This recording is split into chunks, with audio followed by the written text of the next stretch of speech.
Hello, hello. Can everyone hear me?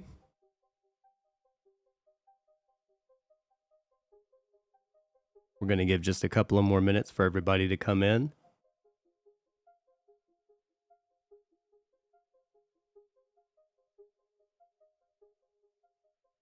Great, great, great. Awesome.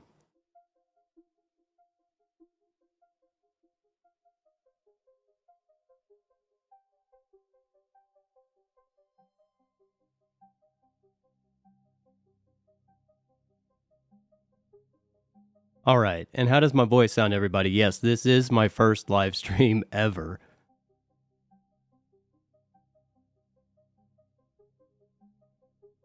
Too loud, you can hear everything.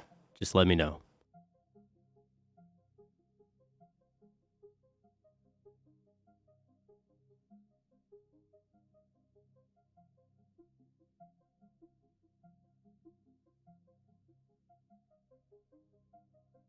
Great. Thank you. Thank you.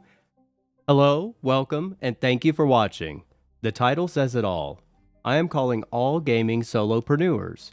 What this means for the live stream is I'm looking for folks that are passionate about the following with their PC gaming experiences.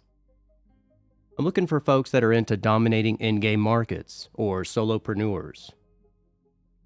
I'm also looking for... Oh, one sec. Oh, that's good. That's good. Nice and clear.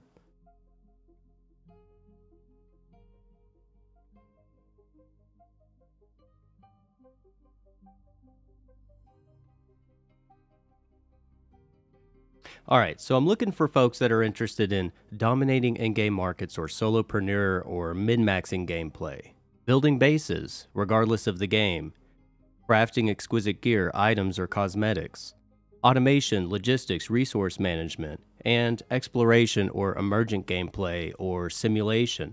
These are the kinds of things that I've been focusing on so far since I started the channel. These are the areas that the community really seems to be interested in, and I love it. I'm into all of these things, admittedly, and my focus really depends on the game. Speaking of games, today we are going to be playing both Satisfactory and Star Citizen. And do me a favor, if you are already here, I'd like it if you could happen to see anyone in the chat asking about either. I could use your help. There may be technical glitches today, and that's okay. We will work through this first stream together. I have a feedback section later on that we can get to after we discuss what you came here for. Share this link with a friend and stick around, even if you don't see this until after it's published. You're going to want to at least check the chapters or timestamps for what you are interested in. Alright, enough of that for now. I'm going to wait a couple of more minutes and double check these settings, and then we will get right into it. We'll be starting with Satisfactory today.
Yes, that's right. We're going to be doing Satisfactory first. And while we are waiting, I want you to know that since this is the first live stream, I did a lot of work to optimize the latency as much as possible. Hopefully we won't have too many issues, but I'll stop periodically and try to stay active with the chat. Also, I think that it would be a good time to just kind of let the first-time viewers know what to expect from the video today. First, I'll be sharing an unreleased video, sort of. I'll explain it more in a moment, but it will be a Satisfactory video that premieres here, live as I travel around the save file and we chat. Second, we will just chat about Star Citizen afterwards, answer some questions, maybe try to log in if I can. I'm counting on the community to kind of focus on small-scale industry or profits, or maybe talk about the BMM or the Pioneer. Salvage, you get the picture. After that, we'll move on to some discussion on what is on your minds this week in regards to Star Citizen, depending on how things go. Then afterwards, I'll be opening the stream to feedback, and we may bounce around and go over some Satisfactory news, like the info on Update 6. That could probably be its own live stream, though, to be fair, so we'll see how that goes. After the feedback, and after going over maybe some news or some other things that you guys would like to talk about, I'll go ahead and announce what's next for the channel, and I'll be here for anyone that drops in. I'm not expecting a lot of traffic on the first live stream or today's video. Sound good, everybody?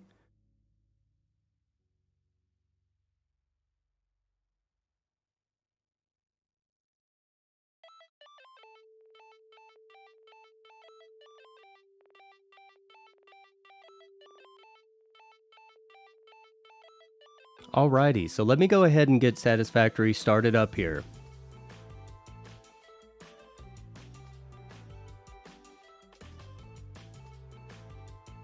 And here in just a moment, I'll make the screen bigger so that we're not stuck in this transition screen for too long.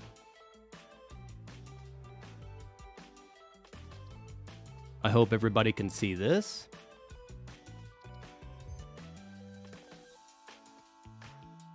And there might be some lag, just so that you know, there might be a little bit of lag.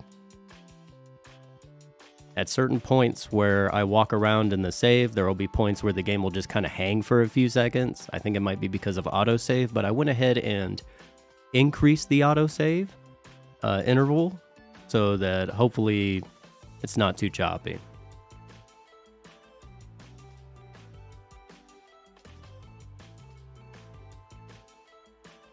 Oh, awesome, Phaedrus. Well, we're going to do that first today. We're going to take a look at the save. I'm going to deliver a video of my best tips live, and we'll get into that in just a second. I hope you stick around and kind of check out the save, and I hope you enjoy it.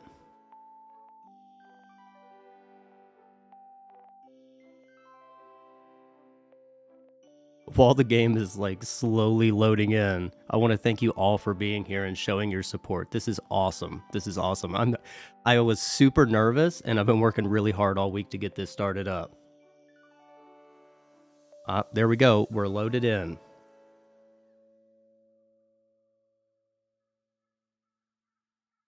All right. Starting with Satisfactory, I'm going to do something else that I've never done before. Today, I'll be starting the stream off with premiering a video directly in this live stream. Before you click off, hold on a second. I'm not just going to play a bunch of pre-recorded footage. I'm going to be in-game and deliver the most valuable content that I have come up with this far. At least I think so. Not from an editing perspective, but let me tell you what I did for this while we get going in Satisfactory. I went through my best videos on the channel and compiled the best tips from each into its own Godzilla guide. Excuse me, I was playing Magic the Gathering last night. I sure hope that it gets you excited, because I've been putting the work in to get this together, and I hope you enjoy it. Brief reminder before I begin, be nice and helpful in the chat, and I'll try to stop occasionally while I deliver this piece and chat with you. Let's try to keep a steady pace.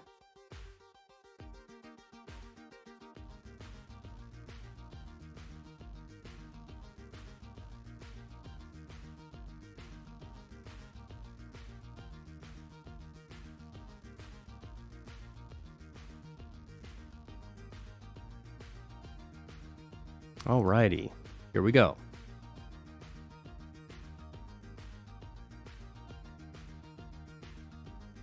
Do you ever find yourself frozen with option paralysis when trying to be creative and satisfactory? Or do you ever think you are taking the right steps to design a project and find yourself getting pulled into a void of connecting too many inputs? Then this video is for you. Today, I'll be condensing tips that I often recommend when it comes to designing and planning your bases in Satisfactory. For those of you who have seen the other videos in this playlist, don't click off of the video, there are new nuggets to be had.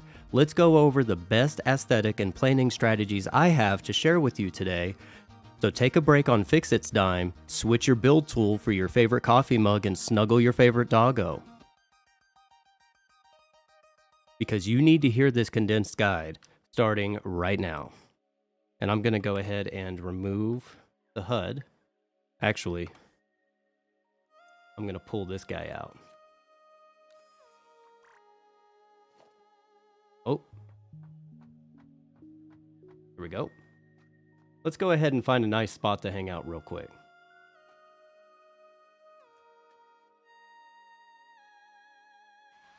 I hope everybody can see everything.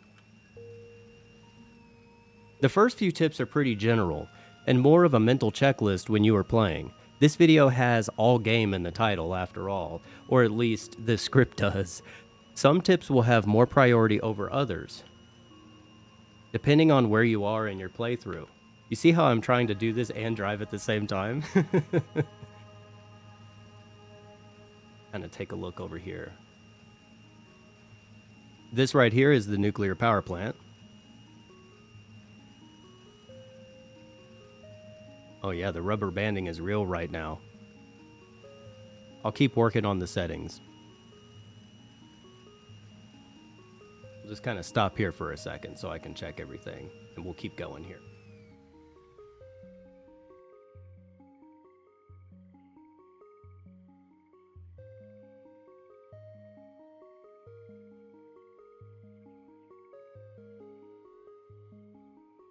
So some tips will have more priority over others depending on where you are in your playthrough. Beginners, regular players, it doesn't matter. There's tips in here that apply to everyone. So remember to, starting with the first tip, align your factory correctly. This starts with placing the first block or placement of the first block. You can hold the control button on your keyboard when you place it to be sure it is aligned with the map. This allows you to make sure that your entire factory across the save can be snapped together. As long as you continue, everything can be snapped completely together. Real basic tip. Consider secondary resources like water or water transport logistics. Consider how close you are to coal. Build high with plenty of consideration for terrain limitations. This game doesn't punish you while you are planning your floor plan with structural integrity, so you can always blend the foundation later.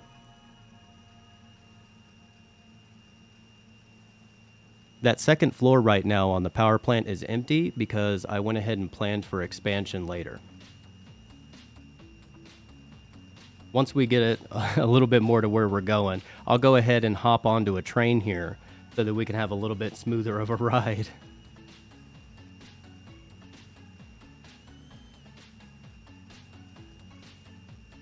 All right, here we are. We just got to drive a little bit farther and we'll be there.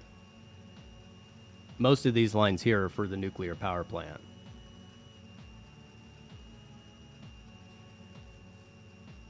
But we've got plenty to show, so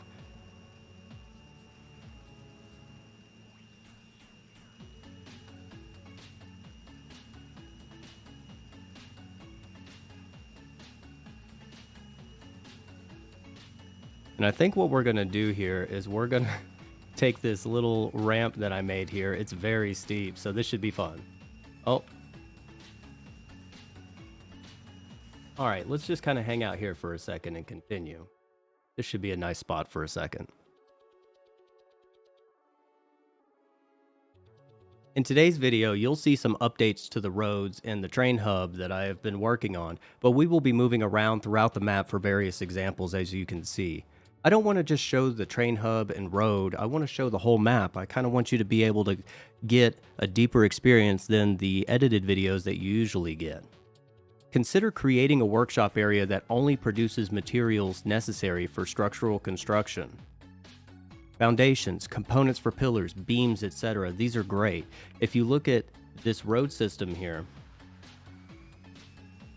I try, when I'm doing my builds, I try to make sure that I am building in a horizontal or zoopable fashion. So this is mostly pillars, beams, and foundations right here for the road.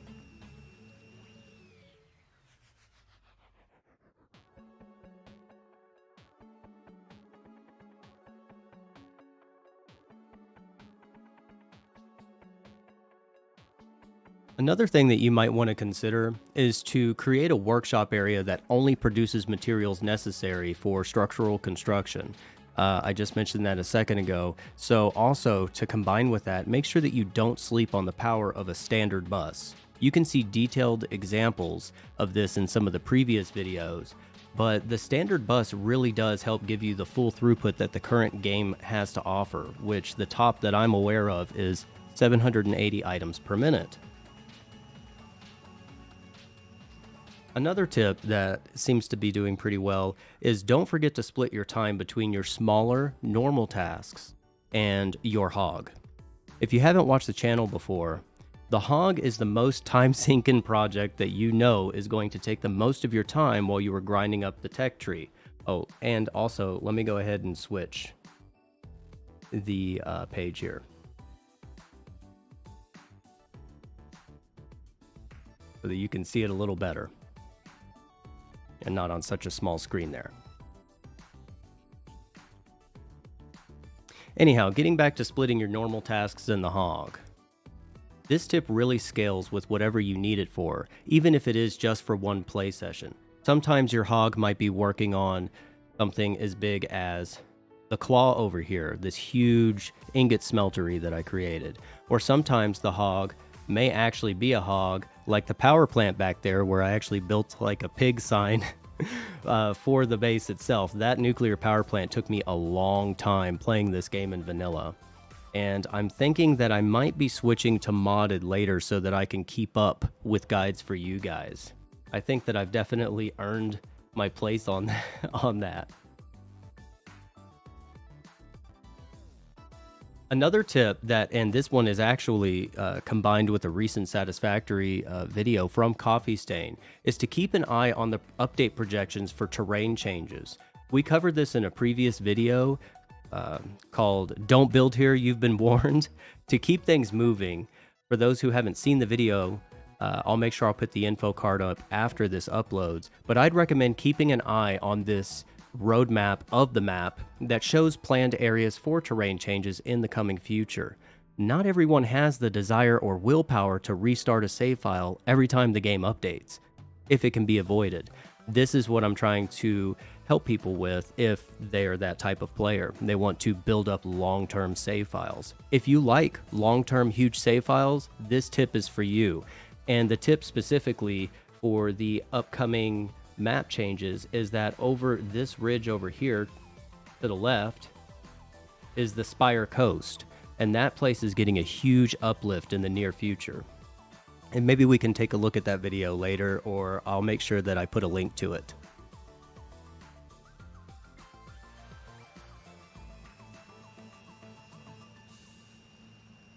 And then for the next tips, we're going to move on to more specific tips that are designed focused, or actually condensing and minimizing creative creep. What do I mean by creative creep? What I mean by creative creep is when you start a project that you think is going to be one way, and it ends up taking much, much, much more of your valuable time than you originally anticipated. Oh, there goes a train. So the previous tips really do help me with minimizing creative creep, so I went ahead and included them from my previous videos when I was compiling this list, while helping me avoid rabbit holes while I spin my tires way too long trying to undo work and builds I did later in the playthrough. These next tips help me to ensure that I have a pleasant experience when I do finalize a theme.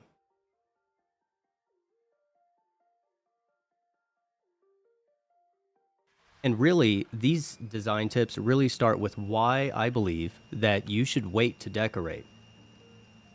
Having gone over this, or we have gone over this in depth, but today we will condense this tip to the following. Let's see here. I have a loose two-phase decoration system when it comes to building in all games, developed over thousands of hours of experience in this genre, not just Satisfactory. Again, all of the benefits were discussed in detail previously. Please watch those to get the full context of today's discussion before you give me the what for in the comments. The first design phase is all about getting things functional. In this phase, we keep things simple and zoopable. We are looking to build horizontally in a flow here, just kind of defining the skeleton. Think pillars, beams, outlines for walls, and consider an interior.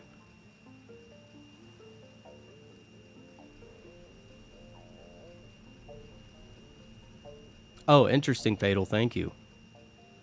Yeah, I'm kind of thinking that I might have to switch to modded just so that I can, and a few other things, and try to make sure that, uh-oh, we got a freeze here with the train coming around the corner. There's that hang that I was talking about earlier. There we are. So we're trying to sort of define the skeleton of the build when you're designing your theme in the first design phase. Pillars, beams, outlines for walls, and maybe even consider an interior wall if you like to hide your power lines. It doesn't really bother me too much. And we'll go inside here, in the building down here, so you can see what I'm talking about. Off. So I kind of run my lines in a fashion like this. And what a lot of people will do is they will put another wall line right here so that you can kind of have like a wet wall type of thing, and you can hide your lines if that matters to you.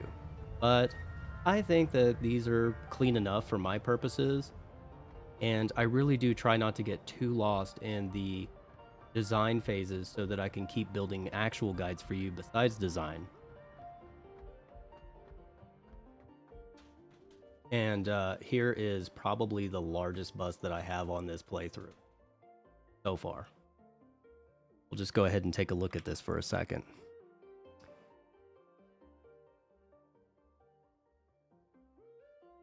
What does my server clock run on at this map? I'm not sure that I understand that one. Sorry, DD. Can you explain that a little more?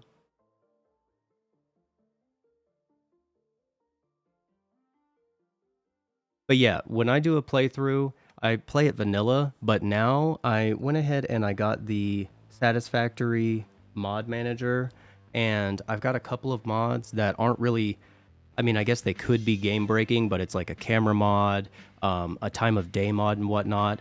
And so I'm trying to get a couple of mods to make this a little bit better for making content. Welcome back, Short Movies. Welcome back.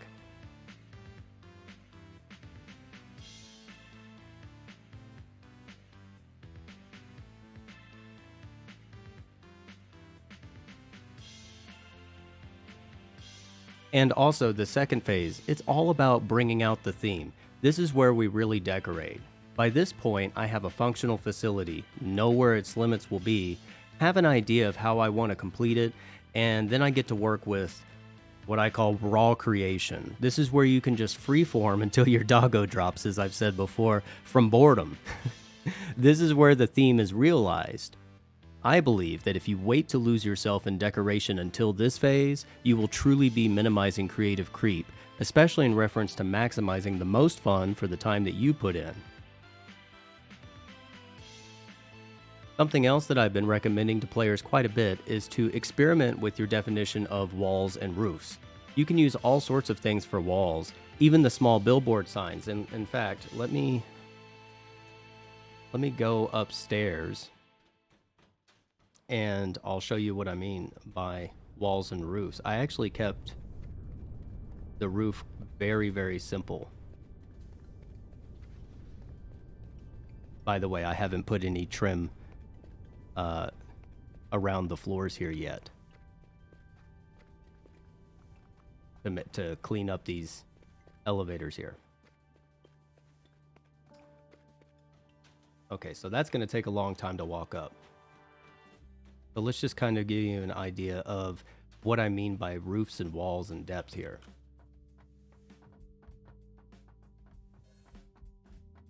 So the walls for these buildings on each side of the claw are very thin. The roof is very, very basic. In fact, this one straight across from us with the water lines coming through it is my original starter factory for this map. Everything is snapped to that building. And what I mean by experimenting with walls and roofs and depth. If you look at the top of this building, the roof is flat, okay? It's very rare that I'll be up that high and that I'll have to look at that. And I might come back and do like a nice design later for the space elevator, maybe like a mount or something, or a podium for it to be on. But I kind of just experimented by coming a couple of diagonal squares out and creating this frame around it.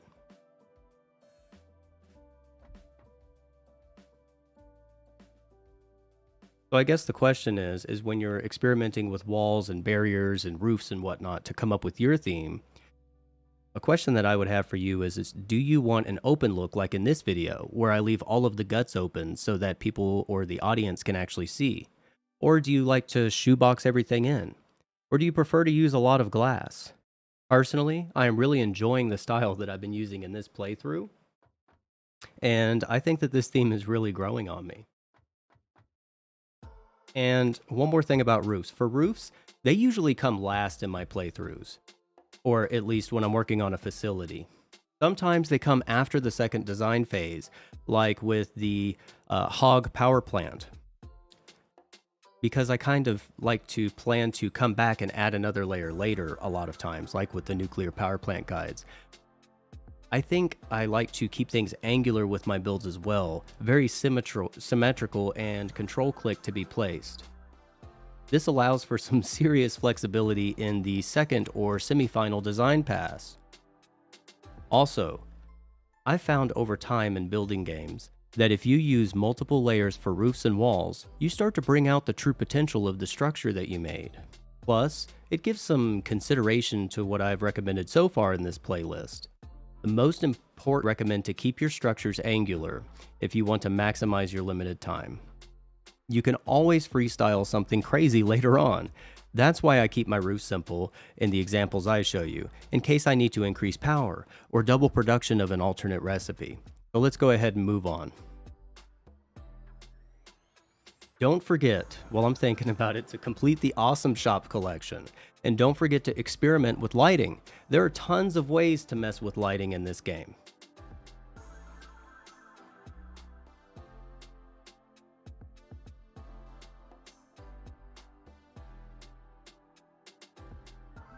I'm just checking the chat real quick. How many refineries is that? I believe that is 144 pure iron refineries and 144 copper. And I'd have to go back over. I'll go back over there and count the lines.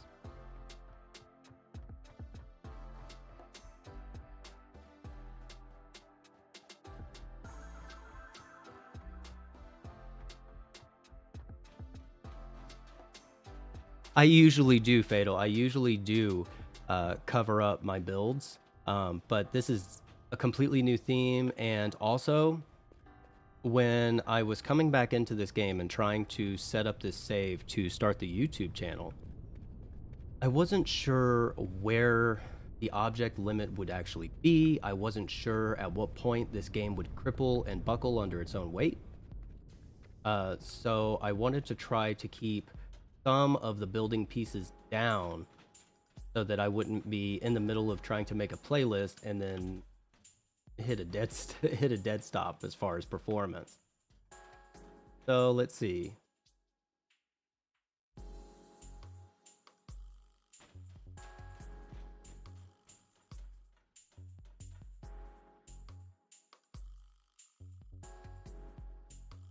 It looks like there are about 40 lines here. That's one of the biggest things that kills me is when you spend several hundred hours on a save, but then the game just can't handle all of the calculations and whatnot. If you've ever played RimWorld, you'll definitely get that, or played a game like Ark or Empyrean. You can definitely cripple the game with structures like this. But I'm really, really, really glad to have been able to, and I back up this save constantly to make sure that it doesn't go anywhere for you guys. We're going to take a train here in just a second and give you something else to look at. But there is something that I'd like to show you guys first in case we don't make it back over here.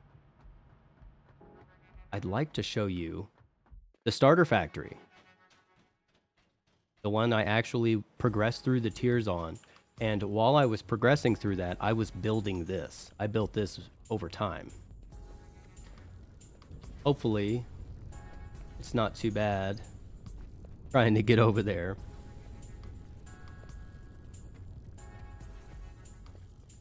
I agree, Fatal. I definitely agree with that.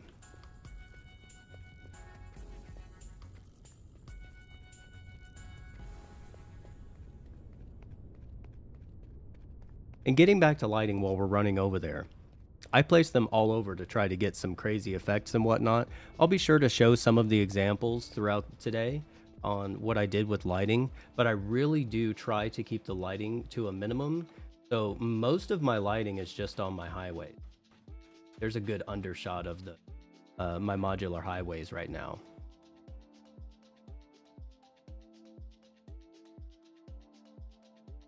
And this is the starter factory. And I just kind of mirrored that on all four corners there. North, south, east, west.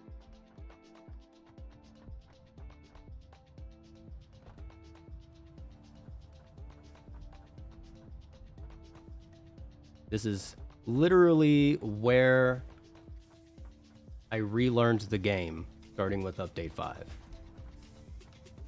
So things are on the floor, things are everywhere, things have been plugged into other things, and now some of the output is going into something else, like ports and whatnot. We'll go up here to this next floor. This is where things got a little tight to try to complete the tech tiers. And I really have just rewired this building so many times that I usually don't show this in the videos because it's just, excuse me, it's just so, I don't know, raw.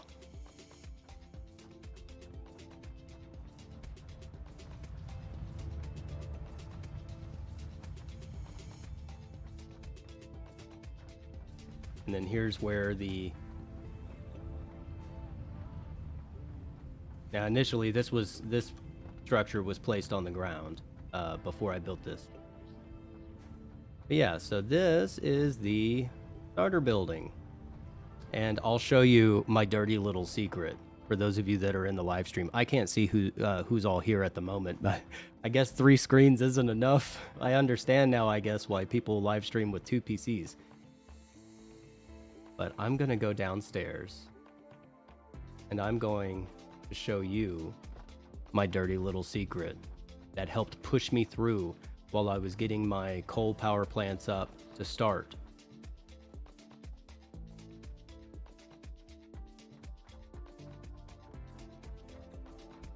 This is it. An entire floor of these guys. These biofuel generators here.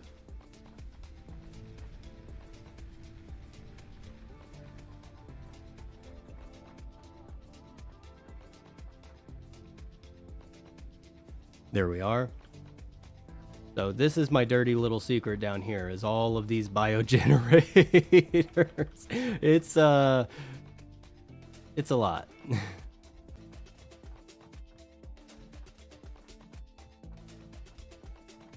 Yeah, this starter base, definitely not my prettiest build ever, but you know what? It's functional, and I just kind of wanted to make sure that I kept it real with you guys. Over this. Nice.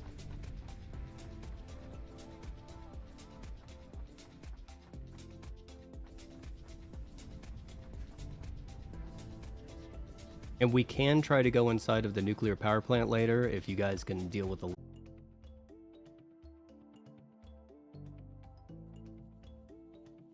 Oh, there we go.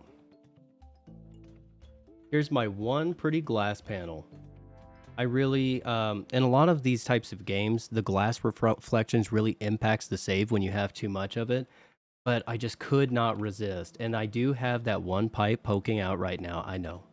Let's not focus on that. We can fix that some other time.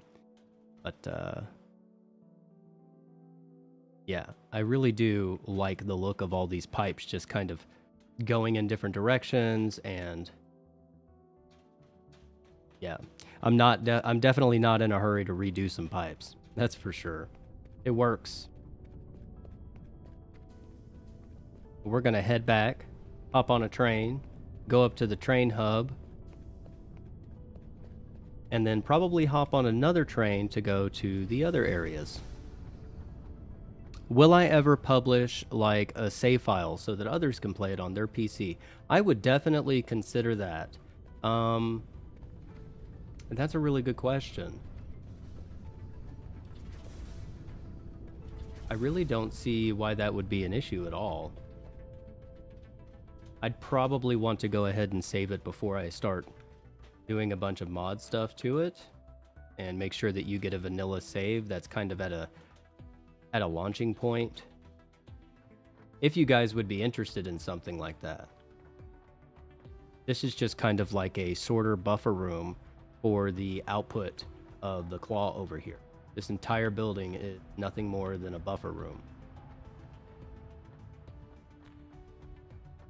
And when the lines aren't in use, I have the overflow going to these awesome sinks and getting me points.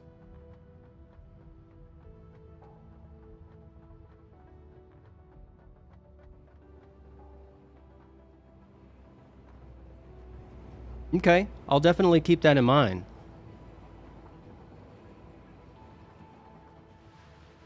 Share the save file. I tell you what, let me go ahead and make a note on that.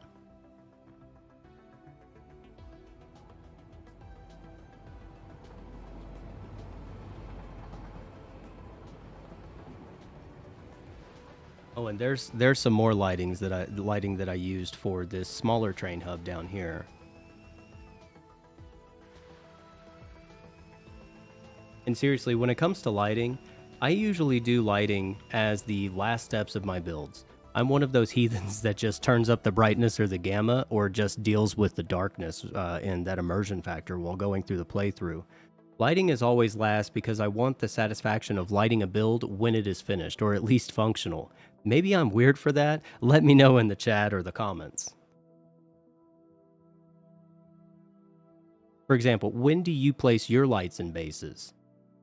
What specific phase do you do it? Beginning, middle, end? Let's chat. I am very active in the comments section. All right, no more lists. Let's just discuss minimizing creative creep while we wait on a train here. Maybe there's one on.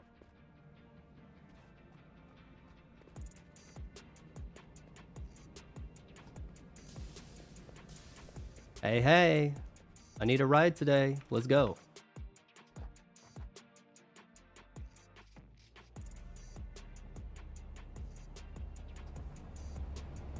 Oh.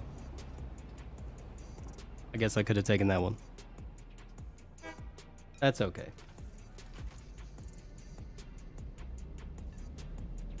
And maybe I'll just do a complete train ride while we talk for a minute, where it comes back and you can see the back road on how it gets here, which I have not decorated yet. You can see that off in the distance. I haven't gotten to the pillars for that yet. So there's definitely a few tweaks I'd like to do before I share the save file. There's a nice shot of the claw on the way out. I wanted it to look like it was just this gigantic claw, you know, that the claw determines who will go and who will stay, but from space, right? Here's my little spiral. Agreed, I like to build open factories as well, at least in this game, so that people can see and it's not just this gigantic block.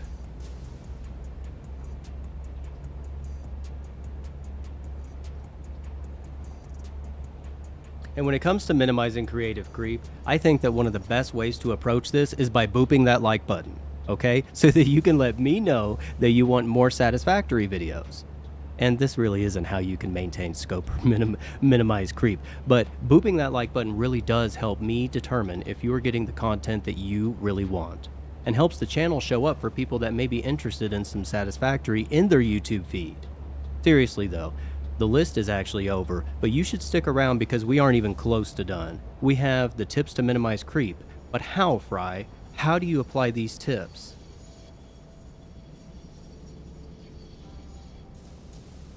A little bit of a traffic jam here. How do we take this to the next level? TLDR, it starts with maintaining scope. In case you haven't seen everything from this channel up to this point, here are some thoughts you could incorporate into your own workflow. Bonus tip, checklists are great when it comes to defining your scope.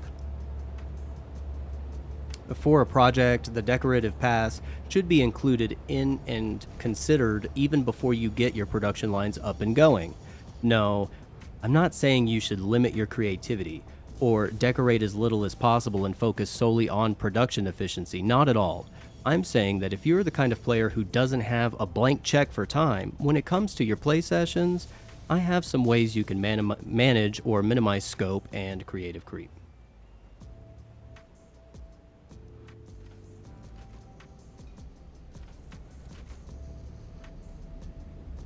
First, take a moment to consider your build style. I defined this in a previous video. Be sure to check it out if you want a more detailed breakdown of building styles. If this video is published, I'll go ahead and make sure that I put an info card here.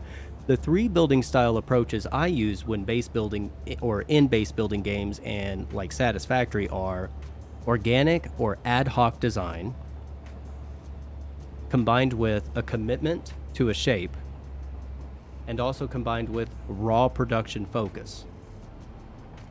But let's go ahead and park here and we'll start with the first, the ad hoc, organic style. Thank you, Fatal, I appreciate that. This spiral, you'd like me to do a tutorial on that? I'm gonna have to go through this chat and make sure I take notes on all of y'all's requests on this. I mean, the spiral, sure, I can do a tutorial on that. It's actually really easy. So I think we'll go ahead and we'll ride this one more time all the way around so that you can see the back way. I want to show you everything in the save that you wouldn't usually see in the edited video, right? I'm still working on getting the trim going. I'm in the first final design phase here, but it is expandable. And if you look, I was planning on expanding the road out across the Spire coast, but this right here is the area that you should definitely not be building right now. And we can take a look at that video later.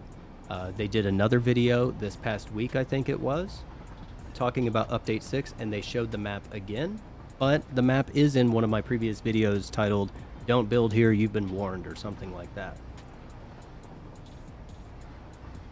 So this back area is where I really learned to experiment with the rails and getting the slopes right with trains and whatnot. This was kind of my testing area, and I really loved. If this was 2950, I'd just live in a train. Yeah, I could totally live in one of the cars of one of these trains, or just give me the front, it'd be fine. All right. So starting with the first, organic or ad hoc. Consider whether or not you build organically in an ad hoc fashion where you plan to expand. Do you do this? Do you expand as needed? Are you that type of player? This allows you to not only play the game as you want, but helps you stay committed to building what you need, where you need it, when you need it. I'd rather not have everything in 1 or 2 megastructures. I want to complement the environment with my builds, even if the game is about industry production, like today. Further, by building modular, let me just kind of tweak the camera here so I can make sure you guys are getting some decent shots.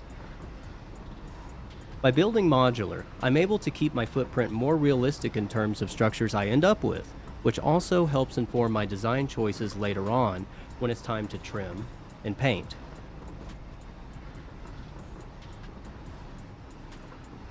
Yeah, there really is a lot to look at.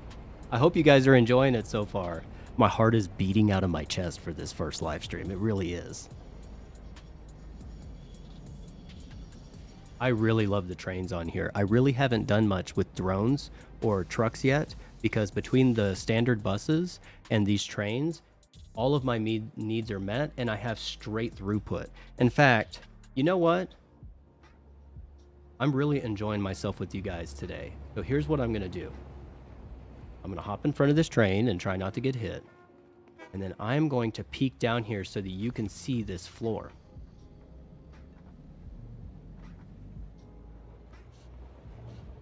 Some of you may have never seen this, but this is where, after the sorting building for the output for the claw, where I can pump overflow so that there's always production going on, the lines then come out here and get sorted into the trains.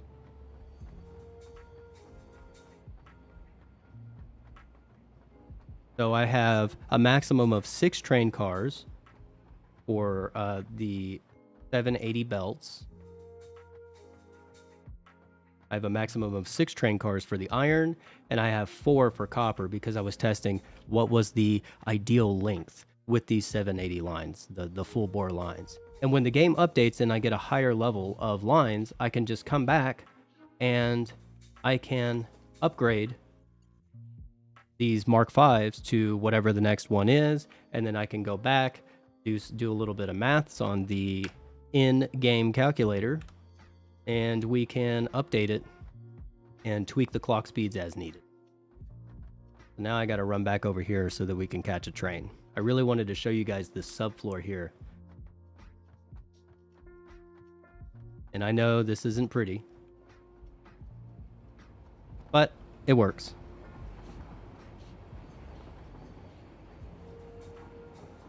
I actually kind of really enjoy the video making process here. And that actually is helping me minimize creep as well, as far as being creative. Why do I have a hole right here? Uh-oh. How much time on this save? Great question. Just shy of 400 hours. Heads up, straight up, just shy of 400. So, we'll go ahead and find a train. There's one. Looks like it'll be coming out in just a minute.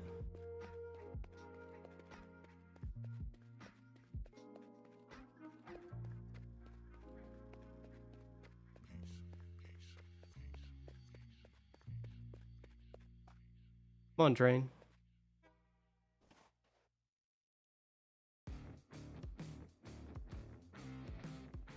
Yep, 400 hours.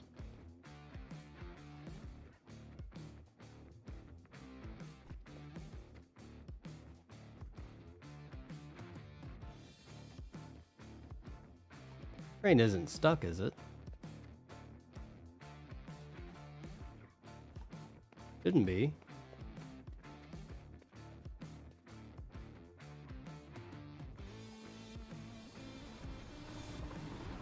Let me check it.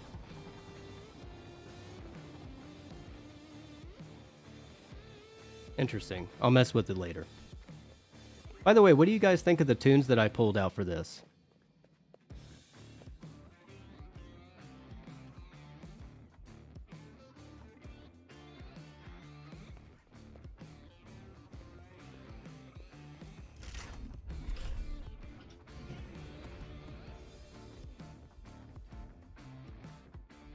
Oh, nice. I love that. I love that. Look at that. That's great. All right, let's get on. This is Old Faithful here. She should have, theoretically, the least problem. She was number 1.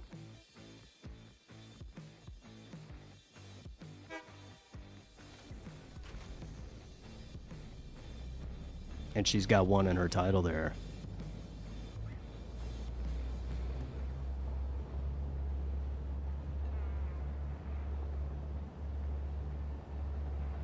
Yeah, I'm still trying to make sure that I get the audio right and whatnot. I really haven't figured out how to link up all of my audio software to OBS just yet.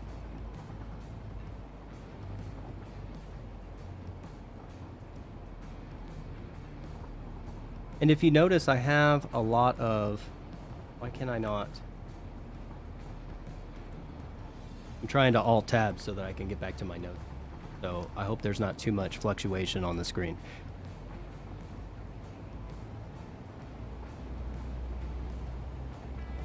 All right. So you may notice that a lot of my structures are spread out. Okay. Um, I'd rather not have everything in one or two mega structures. I want to complement the environment with my builds, even if the game is about industry production like today. Further, by building modular, I'm able to keep my footprint more realistic in terms of structures and structural sizes that I end up with, which also helps inform my design choices later on when it's time to trim and paint. This is an easy way to stick to your goal or goals with your current project phase while considering your future endeavors in the area. And I'll give you a perfect example of this later. No, I have 3 monitors. I'll give you a perfect example of this later where I build a structure entirely too large and then I come back and spend the next like 3 or 4 months of my life trying to fill it in. So I lay out what I need first and then I build around it. Maybe leave a little bit of room for expansion, roofs, and whatnot. Oh, so that I can scroll through my notes.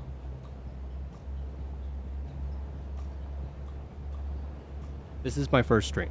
I'll try to make it a little smoother the more I learn.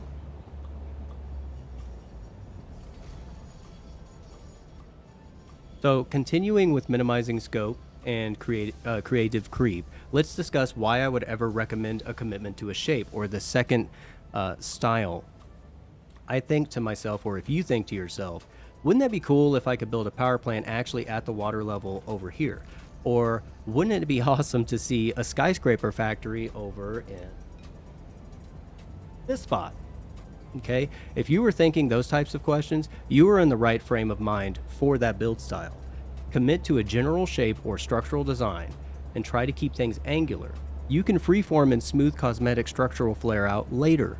This is loose, but helps keep an end goal in mind for each structure and how to arrange factory modules to complement that eventual design pass.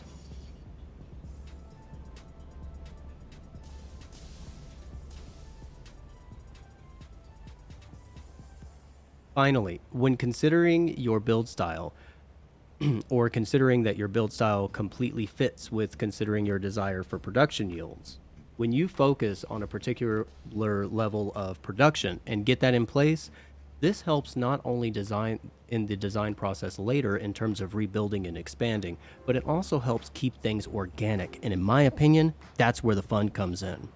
Let's use the Claw Central refinery column as an example.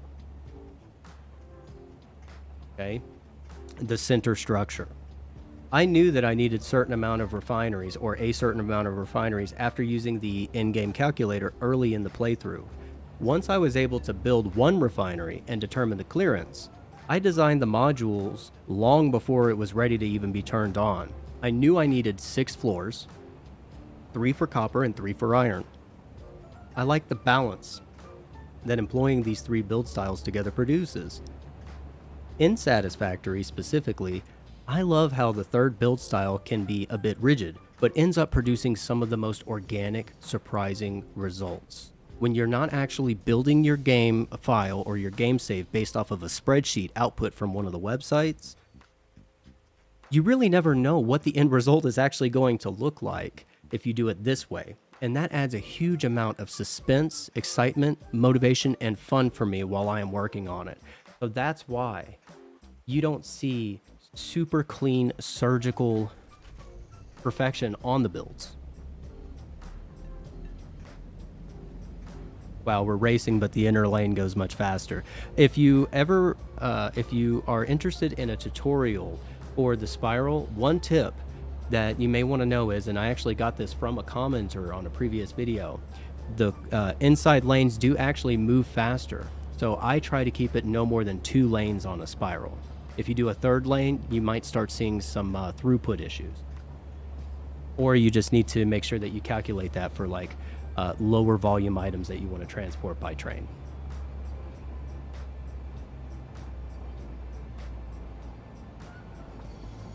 Here we are.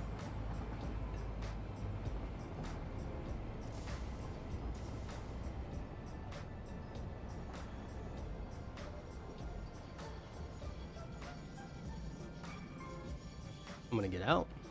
Somehow I didn't get run over when I got out. And here we go.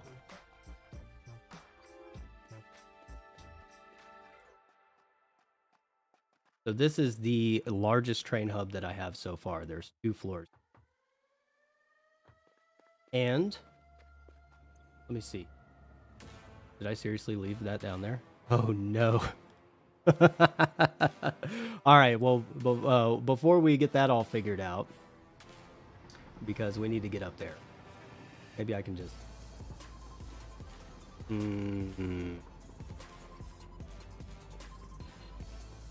I think I actually cleaned this up and deleted stuff. Oh no. Can I get up there? Yes. Oh, good. There we go.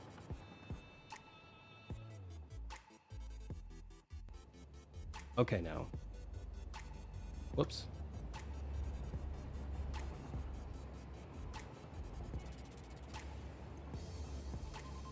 There we go. Okay, so apparently my hands are just going to be in the get back mode. I got scared good, I guess, by a doggo.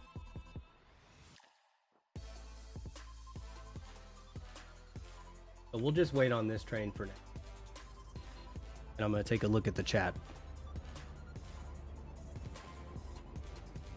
And while I'm doing that, try to feed your production lines from above or below the floor. Because it seems so obvious, or I mean, it's almost a joke on how obvious this is, but I'm telling you that a lot of the audience may have discovered this channel with a simple thought. How do I make my builds a little better to minimize spaghetti?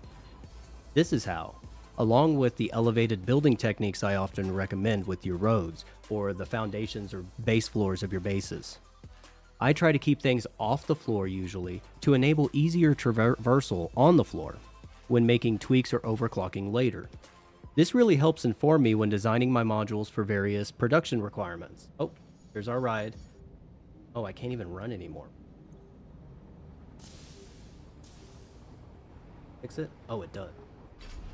Good. Okay. Now we can go to the newer areas. Y'all seen all of the background.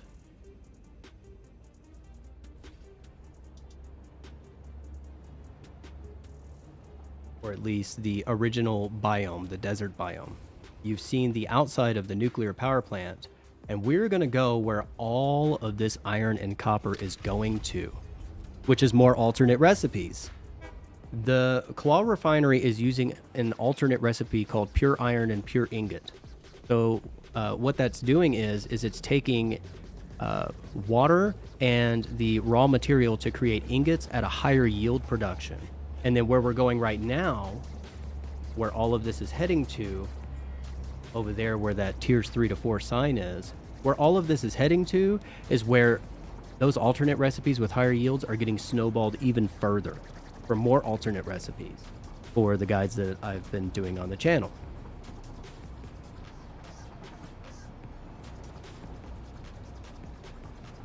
But yeah, keeping things off of the floor, you can even stagger the lines using the item elevators, and it's kind of an obvious tip, definitely a lame joke, but this is labeled as an all-game guide. Beginners should keep this in mind and try to adopt this input-output delivery strategy as soon as they can. So what you want to try to get away from doing is what you would see in the starter factory building I showed you earlier, and you'd like to do something more like what you saw in the claw, or the claw sorting area.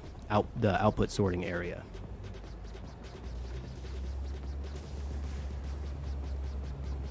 Denied. What do you mean? Uh-oh. Is something wrong with the stream? By the way, this bridge right here, I was kind of thinking I would do a 2-tiered suspension type bridge at one point. Definitely want to finish trimming out this road here and the railway hub before I put this save live, as someone in the chat asked about earlier. Apparently I missed a spot with my painting. So here we are at the hacking alts, or snowballing or compounding alts university type thing, right? This is where the guides have currently been. And this really wasn't meant to be an exhaustive end-all be-all type guide. More like a calibration resource compiled to help you organize your creativity, or whatever else it is that you can get from the video today. If you decide to watch my videos on mute, for example, just for the clips or inspiration while you listen to music, that's fine. I find myself doing that quite often, truth be told, and I hope that you get some value out of this video today. Be sure to come back and rewatch any videos in this series as needed. There is still more to cover. Don't forget to leave a like on this video today, since they are free, and boop the notification bell to catch my tiny channel before the algorithm swallows it up whole. And, just in case I decide to clip this later, stay fresh, play how you want, how you can, with what's effective with your goals and schedule, and, most importantly, stay you. Alright, let's get a little more informal now. Maybe I should hop out before we run too far so that I can show you this place. Hopefully it puts me out on the... Oh, good. Hopefully it puts me out right there. Good. And maybe I'll go ahead and put this guy back on, since we shouldn't have power issues. So here's what I have going on over here. I have the top-down method going on. The trains come in, they drop the stuff off, and then it just feeds down. So here's where the first tiers, tiers 1 and 2 are happening. So you'll see things like... Wow, it's been a while since I've been in this room here. Oh, the cargo box. So this is where I have some things going on, as far as when you really start stacking it up. I've got wire, okay? I've got quite a few things going on over here, but really what I'm building for this is actually back over here for this section. Hopefully I don't run out of power and fall to my death. That'd be great. I have died a lot building this save. So you can see the wire, okay, and the screws and everything coming in here. And we're making iron plates. We're making just alternate base material fed into other things. And then the output just goes to this back train, and I really don't have it going anywhere but back to the hub for now, because I haven't really started using it. But I really do try to put in awesome sinks and whatnot to try to keep the lines moving, because this entire base, I don't really have to touch anything. And I mean like the entire base, all the way over there to that hog power plant out in the distance. Let me see if I can just... that real quick. So this is where the tier 1 and 2 alternate recipes are going down. And really, why is this size like this? Well, each one of these is about 25, I believe, ish tiles wide, and it's all symmetrical. And the idea is to use a building no larger than this to drain entire lines of the pure iron or pure copper ingot. And there was actually a decent enough amount of coal back here, so that you, in this area down below, so that I could actually use it for this next part over here on this side. This is where the tiers 3 to 4 are going on. Oh, it tried to double feed a box on the car. So over here are some of the alternate recipes for tiers 3 and 4. And again, look, I even made my walls even more minimalistic on here as opposed to the claw. I literally just have this, which is just a wall with the pillars. And then I run my lines, try to keep them as straight as possible, and that's it. And if you're wondering how I get power from one side of the map to the other with my power plant being in an entire different biome, if you didn't know, these rail lines here transport power. So it's not just a bus for your items with the train. Okay? This is a bus for electrical as well. Where is this on the map? Well, it is... maybe I can... Whoops. That's not what I meant. Hold on, I can't turn my mouse for the moment. Hold on just a second.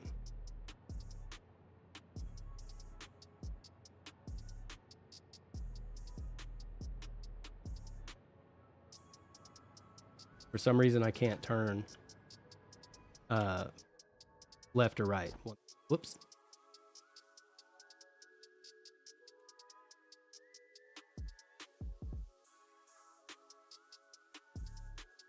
Did my game just freeze or what? Oh, there we go. Better. Where is this on the map? Well, it is, let's see, that's north. So it is directly west of the swamp biome.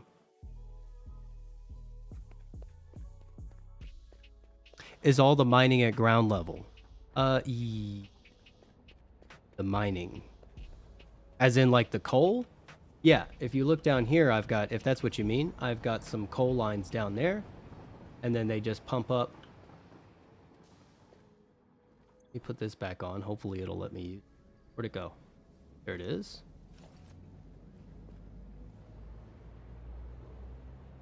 You can see over here that the coal is just being piped in down there, hooked in to the side of my highway. And if you look at my modular road system, usually I have these foundations placed in here to like fill out the pillars. But what I do is when I need to run lines, I just remove that, and you've got like a nice little frame here to run 2 or 3 high, 4 wide lines, basically wherever you need them. And then it'll come over here. I missed a spot. And then it just kind of goes over, and then I pipe it under and where it needs to go. You may be wondering, why did I not put anything on these wings down here? Well, because I was kind of thinking that maybe some of the outputs, I could plump them into drones to go over to other areas of the map. Since some of this will be a lower volume, I'd kind of like to experiment with drones and see how that goes. And just as a heads up, at any moment, I could lose power range and fall to my death. So that should be fun. If that's a thing. Anyhow, a building that you may not have seen on previous videos, and since we're kind of done with the creative creep, before we move on to like Star Citizen and other things, that building down there is my nitric acid. It's 1 floor, and I'm probably not going to take 30 minutes to go down there and get back. But it is modular, so, and it's only using, I think that entire building is draining an entire node of nitric acid for the power plant. And I definitely built it a little too wide. But it is ready for another floor. And so basically like the entire map's worth of nitric acid, I suppose, would just be produced over there. That's all that building does. And you know what? If you guys are okay, maybe I'll just kind of show you a couple of more spots around here that maybe you haven't seen yet, and then we'll just go down there.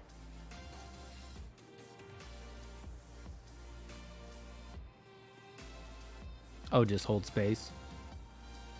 Good tip, good tip. I've died a lot in this game.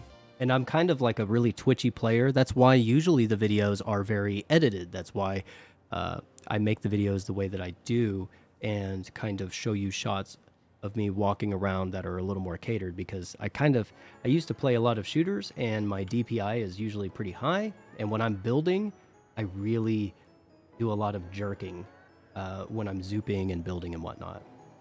But I just kind of wanted to show you the understructure here of what I've done to try to not completely destroy this biome, but also put a little bit of somewhat realistic-ish support down here. So this is what, let me not risk it, But this is what it would look like when you get to really, really large versions of pillars with this type of theme. So I've got them kind of supporting those trains up there, and then they come down, they join, and then they go to the ground.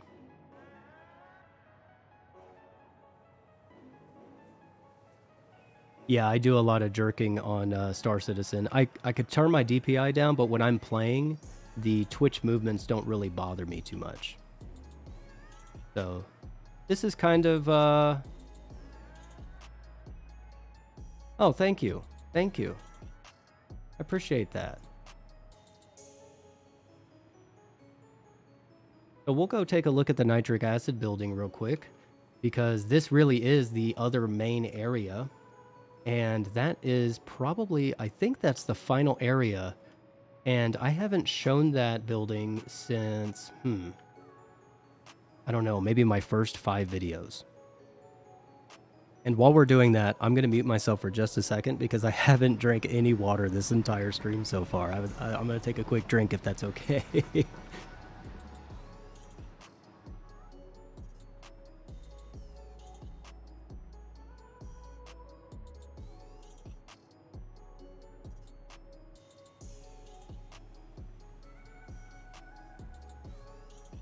I probably should have brought my golden cart with me, but that's okay.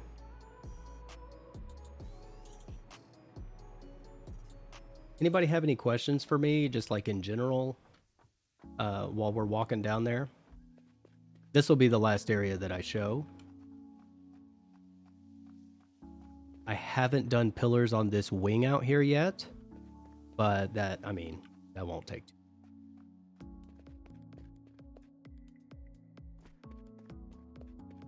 And also, this area down here, this road, is basically what my road looked like until I like started designing my my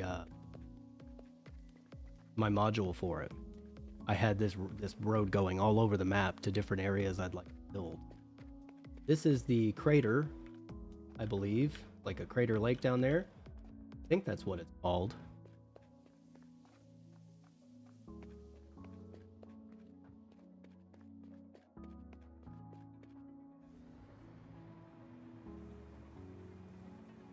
Oh, thank you. So, real quick tip when it comes to lighting, and if you want to get the lights on your signs to show in the distance across the map, what I found is that if you use the small billboards, they have a farther out render distance, at least on with my game settings. They seem to have the larger billboards have a smaller view distance than the smaller ones. Which kind of stinks to find out when you're all the way up on top of the train hub on that desert plateau, and you're trying to see if the sign looks good from on top of that corkscrew spiral train bridge or train elevator, But I don't mind walking around a little bit. I've basically done this the entire save. I don't mind walking around for just a second to get there. I'm not gonna go all the way back to go grab different stuff. I was just happy that the save file booted up and that the stream was connected, and that it's actually going on right now. This is a really humbling experience. I haven't actually presented anything to an audience like this since I was a teacher. But here we go. Nitric acid. Here are my buffer tanks. I kind of kept this bottom floor a little clean because I kind of like driving my golden cart through here and crashing down because it's indestructible. I really like playing Plinko with the golden cart. Thank you, Fatal. I appreciate that. And thank you, Lair. I should have been more prepared with the stuff in my inventory. So here is the nitric acid, and a lot of it isn't even hooked up yet. This is just the first floor. So you see why I haven't added another floor, but it really is an eyesore because it's so wide and long that it really is an eyesore from above where you would see it, because this is kind of sunk down above the lake. And oh wow, I never came and cleared out the, you don't need the need the top one. But yeah, so there you can see down below where the water is coming from. And this is just kind of hovering over the lake. So this is probably my least developed area, is this area, because it works. And seriously, I'm telling you, nitric acid is like one of the easiest later game type materials to work with. It really is. The nitric acid doesn't need pumps. It doesn't need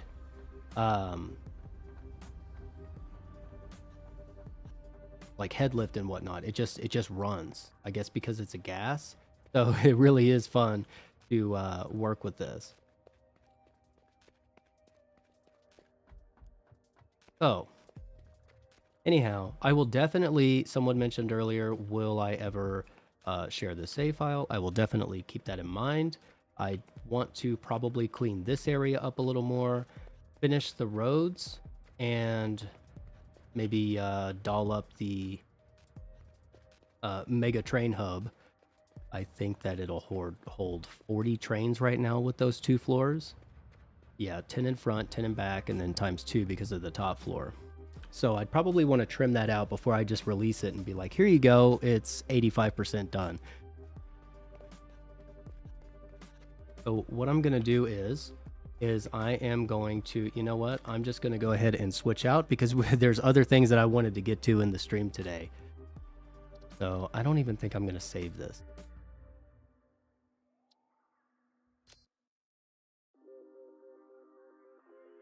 All right. Now, I hope that everybody can see my desktop.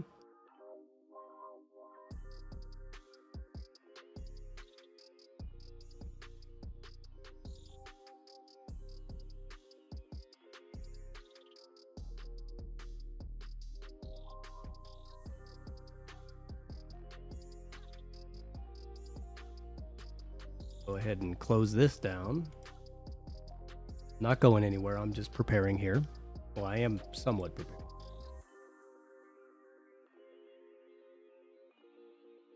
So, I hope you enjoyed the satisfactory portion of this for the first part of the video. I haven't decided if I'm going to still record the audio and do my usual video from scratch, showing lots of progress and shots as I usually would, or if I can manage to splice it off of here.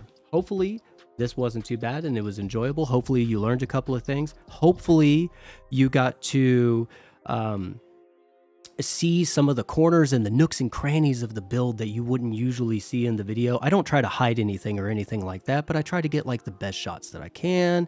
And then I do like some color correction and whatnot. So even if you don't play Satisfactory, a lot of these tips indeed come from my experiences in gaming. Okay, so I've played other games like this, lots of them, and I'll show you another one in here in just a moment where I built something Star Citizen related in another game, and I think that you guys are going to enjoy that. I don't have it downloaded, but I do have a link to it with pictures. So I'm often told that viewers like to chill to the videos regardless of the game that they're playing. So I'm hoping that you're enjoying yourself so far, and I want to take a moment to thank you so much for being here today and for watching this stream. That's kind of what I'm talking about, and I wouldn't really have it any other way. That's what I mean by calling all gaming solopreneurs. Okay, I do this in a whole lot of different games, these types of styles that I mentioned at the beginning of the video. All right, so let's switch gears and get ready to talk about some Star Citizen. I'm pretty much open to anything, but I have a few things on my mind that I've been thinking about. I'm really looking forward to checking out the Info Runner stream that has CIG's Sandy Gardner, for example, that's coming up. I think that might actually be going on today. We can check on that in just a second. That should be very interesting. Haven't heard from Sandy Gardner in a while, so that should be pretty good. I haven't been able to stay connected to the 3.17 PTU for very long so far, to be honest with you. So what's on your mind? We're going to try to load it up here in just a minute. And Do you have any thoughts on some industry ships? Want me to take a look at something else on the RSI site? Let's just kind of talk about it like an AMA and just kind of go with what's on your mind this week with Star Citizen. I'm going to take a drink of water and review the chat here. And let me go ahead. Nah, we'll just stay on this screen. I was going to switch it to the template and, you know, try to show you that intermission section and all that, but I think that you can see this pretty well. You have school tomorrow and it is late, so you'll be going to sleep now. Thank you so much, Lair, for coming by and sharing tips and taking a look at the save. I will consider putting that up to share on Google Drive at some point in the near future when I get it a little bit more ready to go, because pretty much this entire save is about setting up alternate recipes to basically go play the game again. So if I finished it now, this would be a really good launching point to share this save. So I'll definitely keep that in mind. So I hope that you have a good night. Good luck at school tomorrow. And I really appreciate you being here.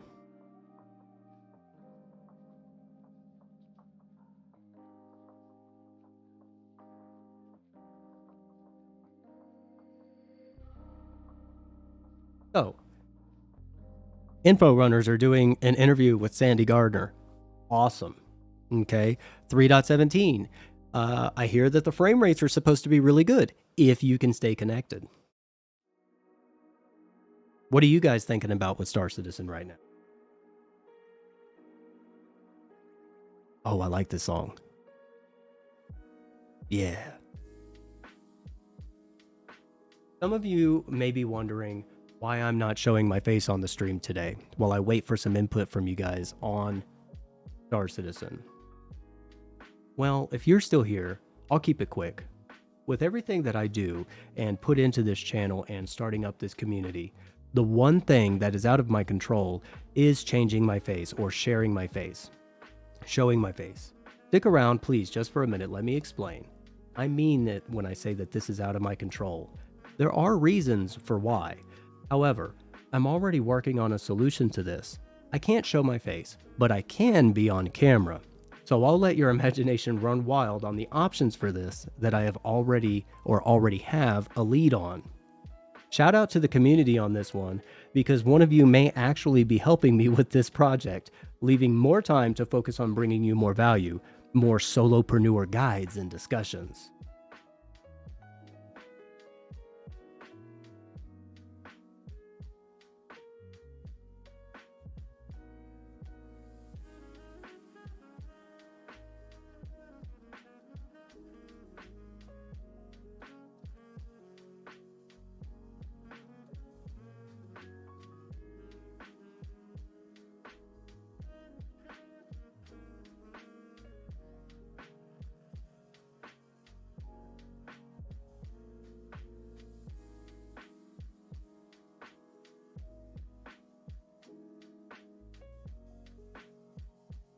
All right, let's give it a shot. I'm not going to fight it for too long.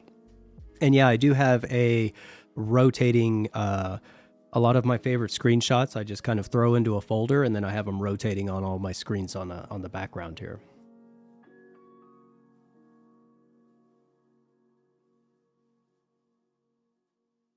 You're going to get a gray cat in Star Citizen because of the gold cart? Oh, I love that. I love that.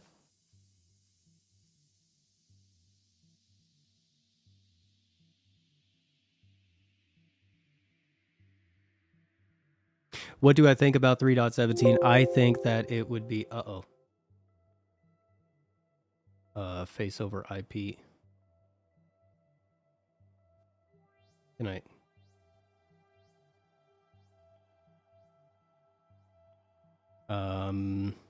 Sure.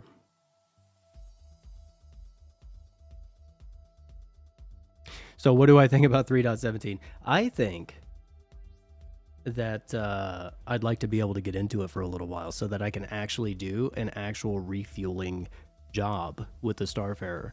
I think that I would like to be able to go and test the cheat sheet. By the way, if you guys didn't know, Oh, wow. Is the stream flickering for you?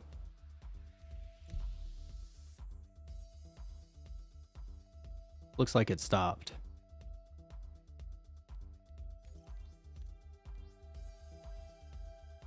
Should stop for you in just a second. There we go. I think that I'd really like to have the opportunity to do a refuel job. I think I would also like to check the different prices with the changes to the dynamic economy. I know that they only said that they're going to start with like 3 commodities right now, but I'd really like to kind of update the cheat sheet. By the way, if you haven't seen this before, I will show it to you over the screen here for just a second. What I have here is a favorite trade route spreadsheet that I update. And let me just make it a little bit bigger here for you so that you can see while we're loading. I have notes on the side about each one of the runs. And what I do is I go, this is my personal cheat sheet, and I shared it a few episodes back. I'll make sure that I put the link to the spreadsheet into the description if it's not already in there. And I'm looking very much forward to going and checking all of these prices for my favorite runs. And I've got kind of adverse notes here on the side, my highest recorded profit margins. So if you haven't seen this before, you should definitely take a look at it. I'll be making sure that I update that for 3.17. So I'd like to try refueling. I'd like to update this sheet. And honestly, I'd like to just go have a good time. And I'm kind of excited that I've been hearing that people are getting a lot higher frame rates.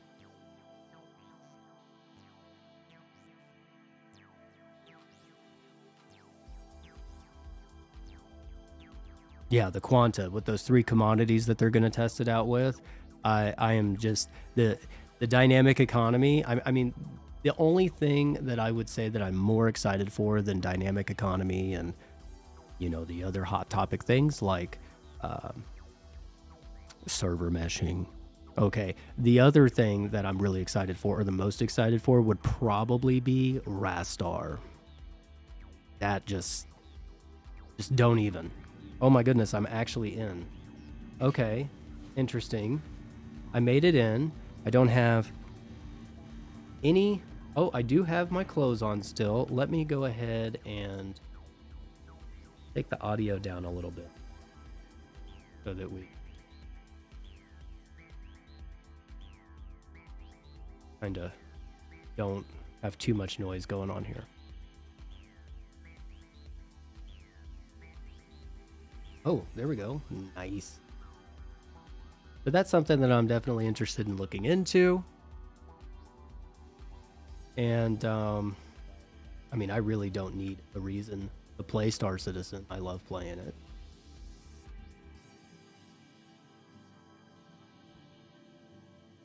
See how long we can stay connected here. And I wonder if the Astropub is already doing that interview. I'll turn off the chat. There we go. The in-game chat, by the way, not you.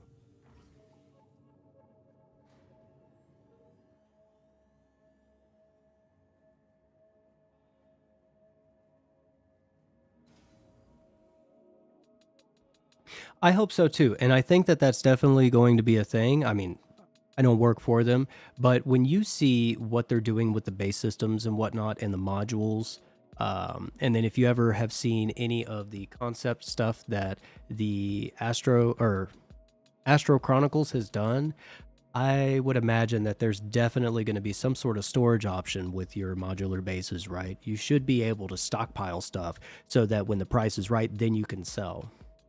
I agree. Kind of head on to the spaceport. So far with 3.17, I haven't been able to stay logged in long enough to really leave the spaceport. And a lot of times when I do get a chance to leave the spaceport, my ship is magnetized to the bottom of the hangar. Using the saddlebags. Gotcha. Yeah, I mean, I'd be happy just shoving a bunch of the Prospector / Expanse saddlebags into a cave somewhere and just stacking them up in a mountain. That'd be fine with me.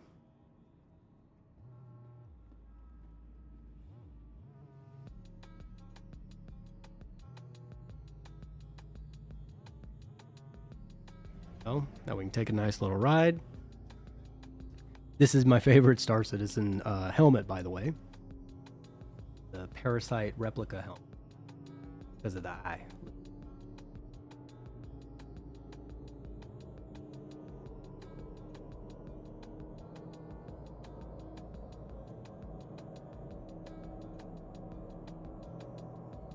I actually moved to New Babbage because I couldn't get out of Loreville for this PTU patch. So when I had to reset it, I was like, well, let me try another area. And we'll see how this goes today.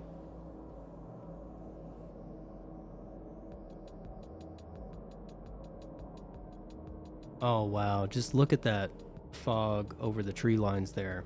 That looks great. And while we're traveling around, if you have any questions for me, I'm pretty much an open book. But what you see here on the channel really is pretty much what you get. I've been a state employed stiff for most of my life until the last several years. Hopefully the audio and the stream is going well for you. Let me minimize that. No. Uh-oh. Go ahead and don't lock me in. Oh, goodness. Is that fog new over the tree lines? I hadn't noticed that before. I mean, I guess that makes sense. You know, Cloud Tech doesn't really matter where they place it, right? And maybe I'll go to the surface exit. Uh-oh. Oh, here we go. We'll just give it a second. There we go.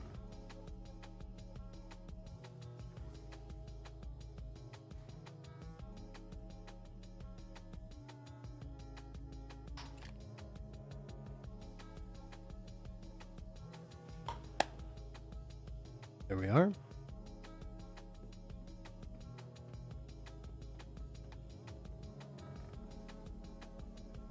And I'm kind of just playing as I normally would. So if it's a little twitchy, I apologize. Definitely not what you would usually see on the channel. Wow. Oh, I guess you got it back here. Check this out. Oh, maybe that was just a glitch. I really kind of liked how pronounced that snow was through the window there for a second. So this is almost the longest I've been able to stay connected to 3.17. We might have to hold off on the planetary exit for now. Let's see. Can I get a Starfarer out? Can I take off with it? Can I go actually spend more than 45 seconds checking out the new refueling arm?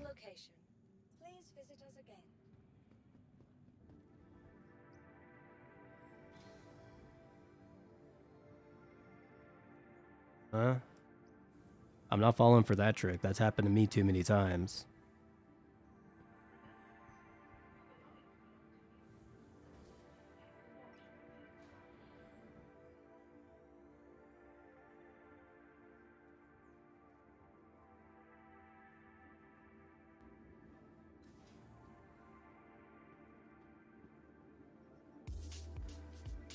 Here we go. There she is. Take a look at the the refinery arm right now, because this is almost as far as I've been able to get so far.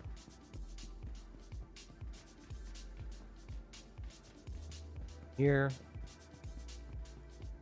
Take off. And maybe I can just get up to Port Tressler and save myself up there so that I can get to the ships quicker whenever I get connected.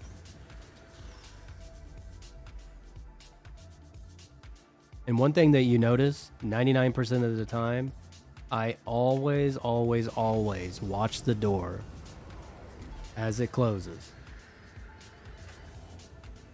You know, Solo-preneur security right there. Free.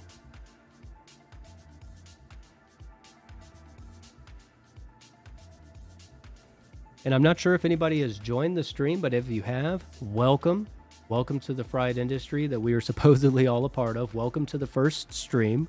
In the first portion of the stream, we did a exclusive premiere video on Satisfactory that was done in the game without being pre-recorded and edited and all of that. So I hope that everybody enjoyed that. And now we are attempting to get farther than I have been able to get. If I can actually take off without my landing gear being magnetized to the floor, this will be the farthest I've been able to go in 3.17. So let's see how that goes.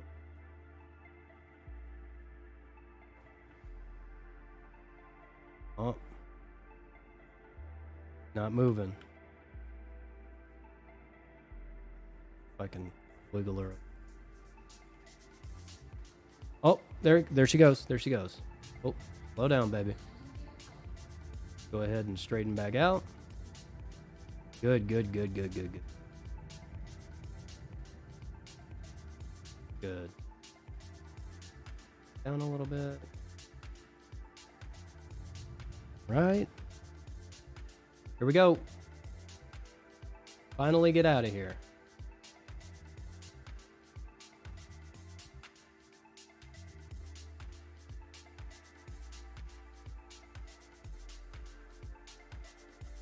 We'll just kind of go land at Port Tressler and see what we got going on.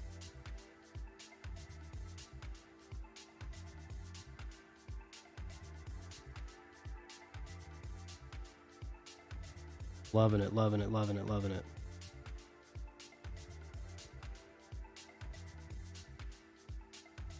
Thank you, and please visit again.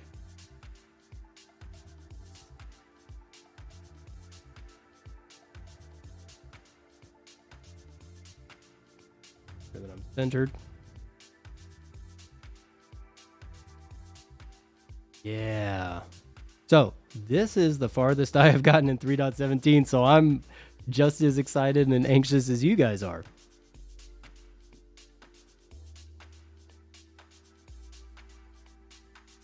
Yeah, that's true. I think that the mass is the mass of the ship doesn't really matter at the moment. It's just calculated either way, whether it's full or not.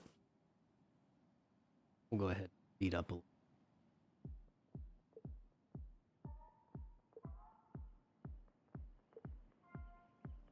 And if you guys have been enjoying the stream and you haven't left a like, please make sure to leave that like, because this is definitely a new type of format for me.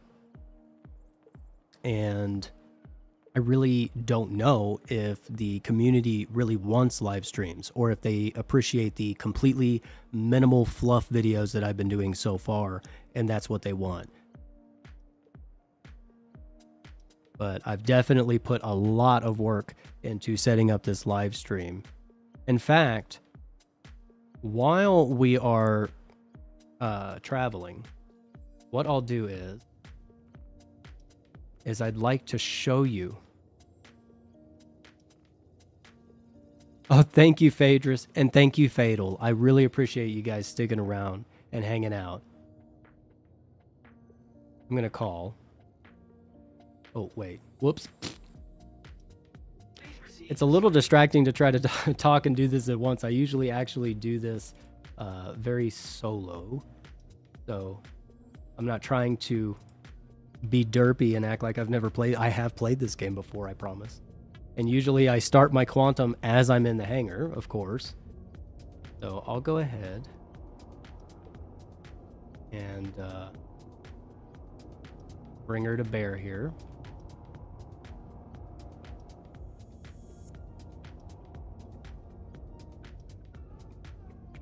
And then we'll just kind of cruise for a moment.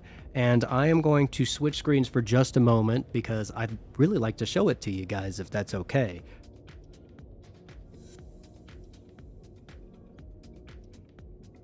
We'll do this. We'll do this. And I'd like to just kind of go back real quick to this screen and kind of show you what I've been working on.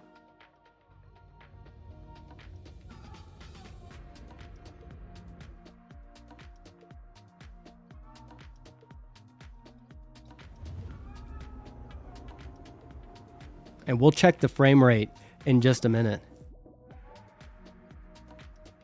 I'm actually pretty broke right now, to be honest. I'm pretty broke. I keep putting money into ships for the guides and whatnot. I usually come in about like 200-300 meters a second with a ship like this. Oh, you're in the PTU as well? Oh, 30K'd. Sorry to hear that, Phaedrus. Yeah, that's pretty much been my experience. So, since I wasn't able to really get in, and I didn't want to drop another 100 hours on Satisfactory before doing another video, I was like, well, maybe I could do a live stream.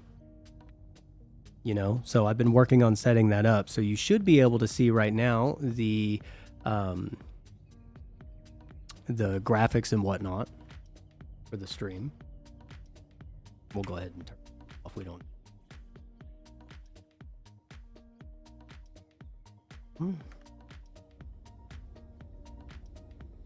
Bring her down to just a cruising speed, nice and casual.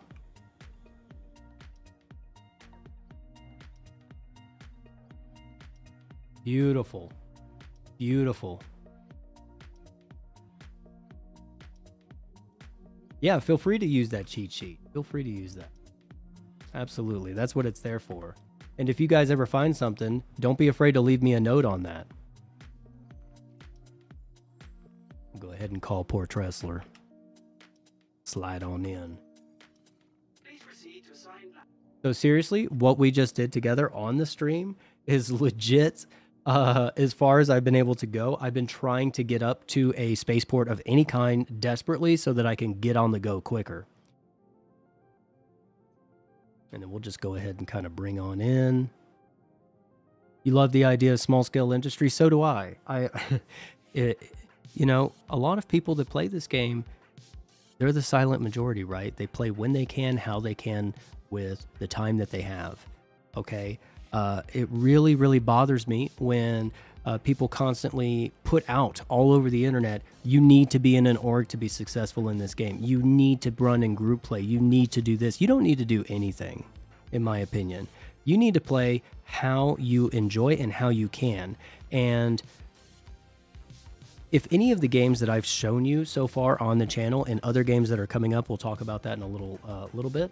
If anything, if you learn anything from that, you should know that there is plenty that you can do as a person to run your own business. Fallout 76, I have 2 shops and they run just fine and I can do it by myself. 100% agreed, Phaedrus. You do not have to be in an org. Yes, of course, more people, yes.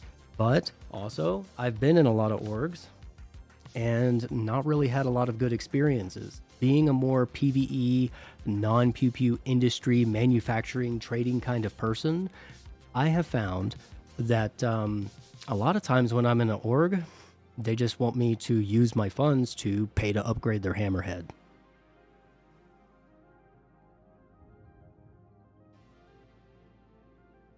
The lighting seems a little off right now.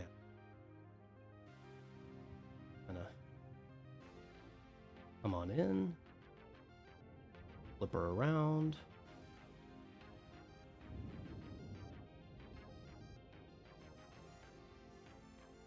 Bring out the landing gear. Probably not as smooth as it usually would be because I'm more interested in keeping up with you right now than, you know, showing you a extremely perfect landing.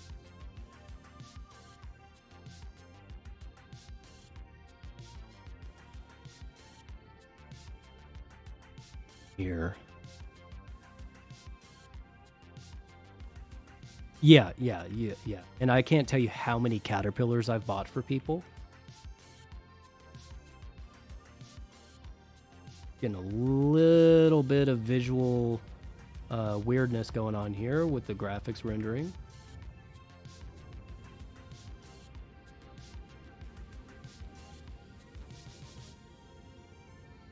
Came in a little crooked, but we straightened out. Not perfect, but pretty enough, right? So now I'd consider that I would consider this a successful play session for now. But yeah, small scale industry, minimizing and dominating trade markets, getting a run and locking that down, not getting shot at in the process. That's a big part of my strategy. The Starfarer is probably a good example of what I would consider the larger end of reasonably being able to run a solo ship. Now, obviously, you would need NPCs slave to the AI blades or whatever for combat purposes or whatever other types of small jobs they'll be able to do in the future, like maybe managing shields or watching the radar. Oh, yes, absolutely. Excuse me. Go back upstairs. I mean, worst that's going to happen is they're going to despawn the ship. But we'll go ahead and take a look at the refining stuff. Back-to-back, aka solo player or player-to-player relationships key to the solo MMO player. Yes. So the kind of way that I tend to work is I do my thing. I've got my specialty. I've got what I can handle. And then whatever I can't handle, I meet up with other like-minded solopreneur, business-oriented folks, whether that be for salvage or construction or honestly, mining. Mining is probably my least favorite industrial loop at the moment, just because I've done so much of it. Not because there's anything wrong with it or anything like that. It's definitely the most refined industry mechanic, but that's not my focus in Star Citizen. I'm a BMM, Pioneer, Endeavor, overclocking components kind of guy, right? And so people with Reclaimers, people with Orions and whatnot, those are the people that you would link up with those key relationships you were talking about, Phaedrus. The front's airlock is a safe exit point.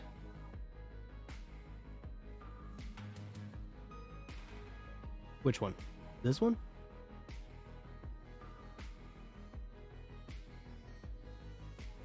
I don't mind mining either, but it's my least favorite because it puts me to sleep. It's so relaxing, Phaedrus. It really is.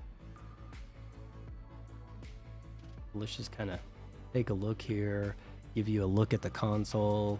I'll try to see if it'll let me deploy the arm.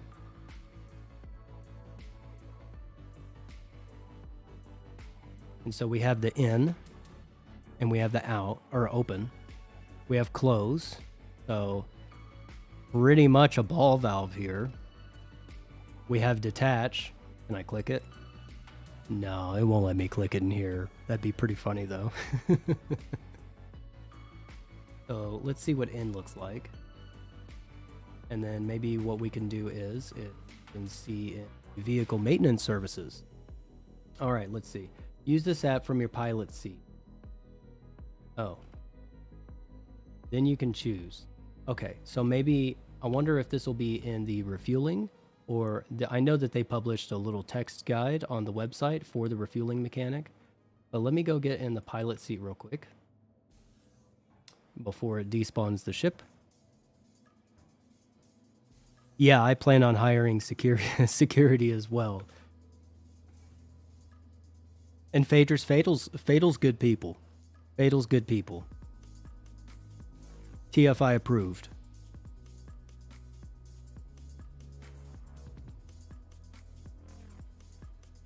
Let's take a look here.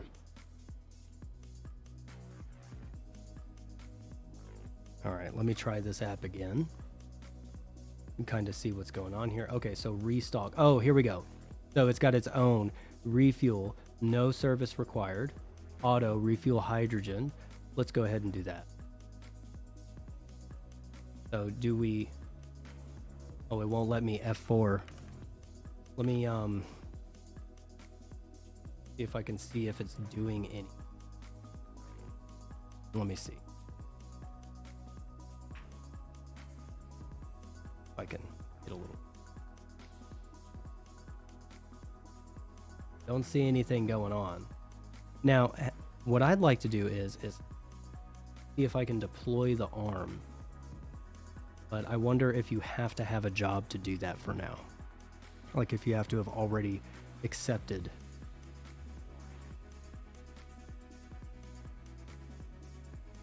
What I'll do is I'll take a look around the cockpit, see if maybe...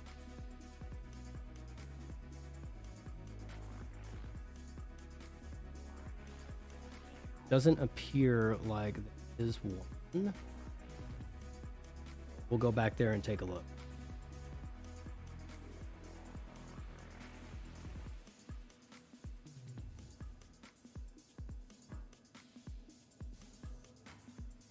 And in case you haven't noticed, I do a lot of bolting in this game when I'm not making a regular video.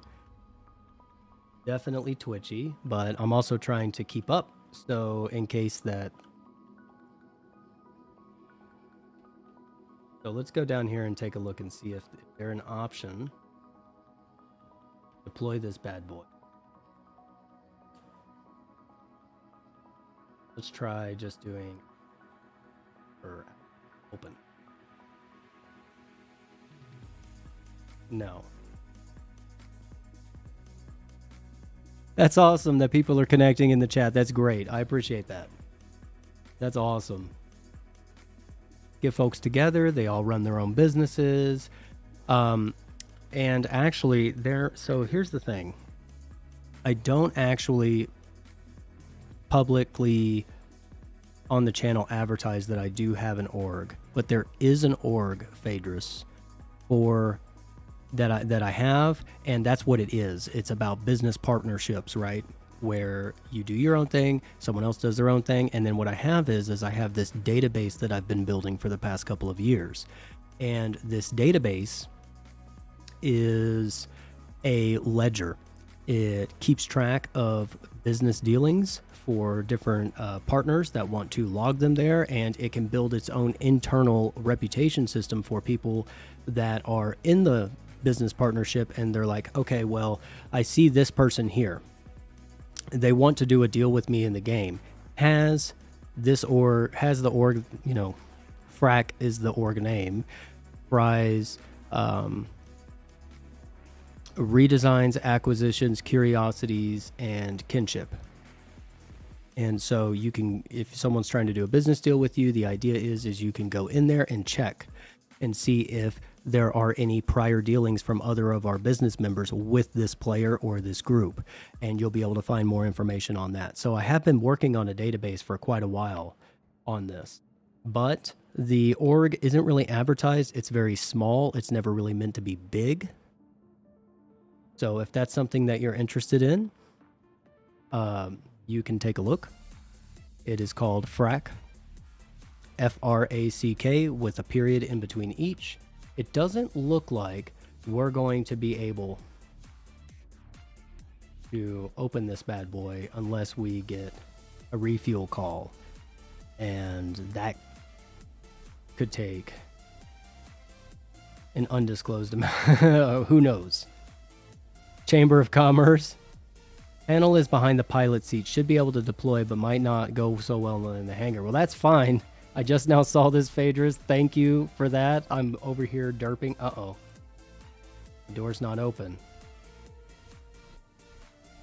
Seriously, I find out where the panel is, and are we about to 30K? Is that what's about to happen? Yep. 30K. Well, that's okay. That's okay.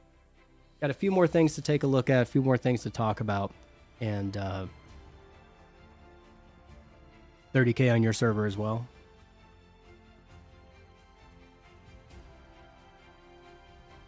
Okay, so let me go ahead and quit. There's that flicker again. That's kind of weird. I'll have to see if I can work on that. Jump off the back. The Australian server was better last night. About 2 hours. Not bad. Not bad at all. So, for those of you that were paying attention or were here for the Satisfactory portion earlier, this is the video that talks about more about the game plan going forward with the game towards 1.0. It also talks about they show the map. Here it is. There's the map. This is the area that you don't want to build right now, is the Spire Coast, which is right next to that train hub that you saw earlier and that bridge. It runs along here. And for the individual that was asking earlier exactly where I am, that alternate recipe stacking area was, it looks like it is in the Titan Forest. Right past the desert canyons, directly west of the swamp down here where the power plant is. But I'll go ahead and close this because we're still talking about Star Citizen, but I wanted to make sure I showed that so I didn't forget. So what we'll do is I'll just bring this up over here. And what I'll do is I will transition us to a bigger screen so you can actually see what's going on. Pico, yes. Pico. Oh, that is awesome. Fatal, if you contact me later, I actually have a Pico that I have not opened. A real life Pico in my closet behind me. I really do. So let's see what's going on with RSI. Is there anything new going on right now? Anything that came out today on Sunday of all days? No. I don't see anything from today. But I did see a nice little guide on refueling the other day. There it is. If you haven't seen this, you can still access it from the splash page when you first go to robertspaceindustries.com. And I'm going to take a quick drink real quick. I'm not going to read this entire thing to you. Y'all already know where the ones that are in here already know where the terminal is. But in case you haven't seen it, there is a nice little guide that they put together on this. And I must have just missed I must have just missed this part on where it was or forgot.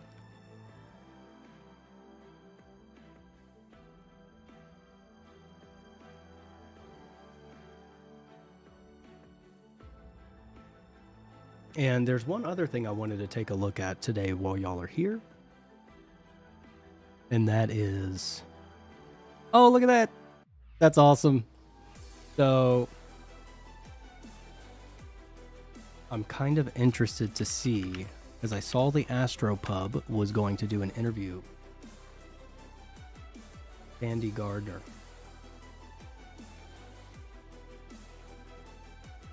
Yes, SE has no manual. And then the keybinds change and whatnot every so often and update. And, you know, when people talk about, okay, I'll play when the game has this, I'll play when server meshing is in, or I'll play when they minimize 30k errors and the consequences for that, or I'll play when salvage comes out, or when the Idris comes out. Everybody's kind of got their own starting point to where to them the game is worth playing. But I would say that the game is worth playing as much as you can now, because as you play and as you understand the flight model, as you learn and as you build up that muscle memory over time, it's going to be a lot easier to fall back on that experience when the game really is where you want it to make it your daily driver, right? So let's go to the Astropub channel. It's in the back. Yeah, this, maybe I'll try to remember to put this link to this guide directly in the description. And it is based off skill. I love that about this. It's based off of building up your experience, making it smooth, doing smooth flight, doing smooth landings, understanding the culture of the game when you run into somebody in a trade outpost. It really is worth playing the game now. There's plenty of fun to be had in the game now. Now, as a daily driver, building bases, doing a trade, building a trade empire, fueling a side of a war between organizations, those kinds of things. Being a Ferengi, okay, essentially is what my goal is. Being a Ferengi, right? No, it's not there yet. You could have the baddest ships in the game and still get stomped, which is why I will never take a Kraken out by myself. Except maybe once. Just for fun. Well, thank you for sticking by, John Eric Carlson. Thank you for the stream. Thank you for your time. I appreciate you checking out the first stream and being such a good supporter of this. And I hope that you have a great rest of your Sunday. And I hope you enjoy this nice acoustic guitar on the way out. So, let's see. Does the Astro Pub have the Sandy Gardner video interview up already? Today? Has anybody already verified this? Yes, let's give a salute in chat for John Eric Carlson for being such an awesome viewer and participant today.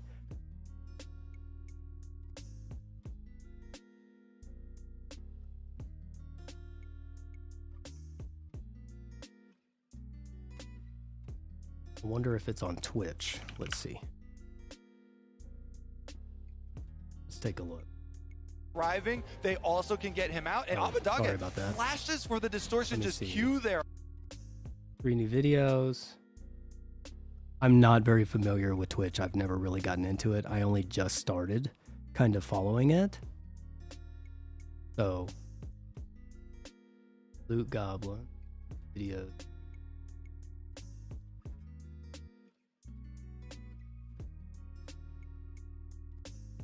Salvageable, recent. Okay, I'm pretty sure that we would be able to see it if it was already. There we go. So let's go ahead and switch gears here. I will get off of this screen and give you something a little more interesting. Let's go here. And maybe...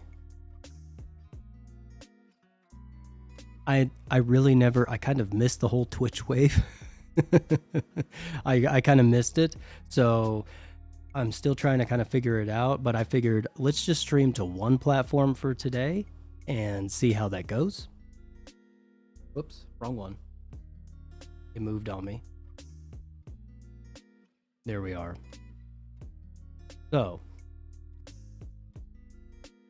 maybe we could get like a nice...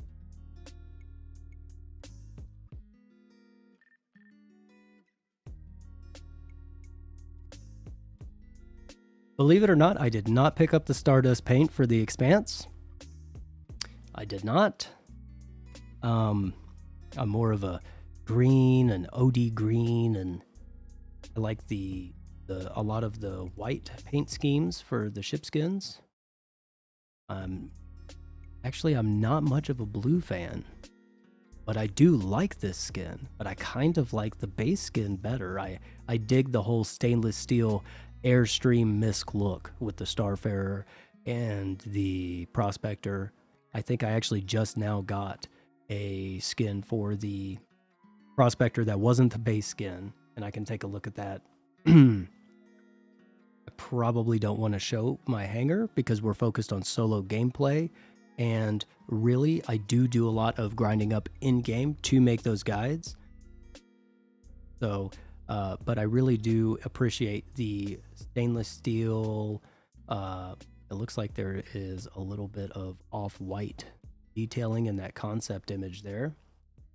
But I definitely believe that this is going to be like a two-tone matte black on bottom for industrial to match the saddlebags, and then stainless steel up here. That's about as good as it gets for me, unless we get like a ghoulish green skin for it. Sure, Fatal.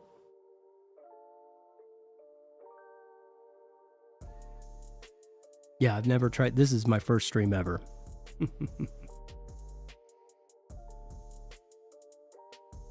So, now, as far as the channel and what's coming up, I'm planning on dipping my toes into YouTube Shorts. and seeing how that goes. Maybe I can start with the channel trailer and a few condensed highlights to start. I did do a couple of YouTube shorts very early in the channel, but it was really more about learning with those, and they were just kind of memey, satisfactory, funny moments. So I am thinking about looking into YouTube shorts, maybe taking some of my best highlights, some of my best points, and condensing them into a short to try to bring more people into the community. So I hope that you guys like that.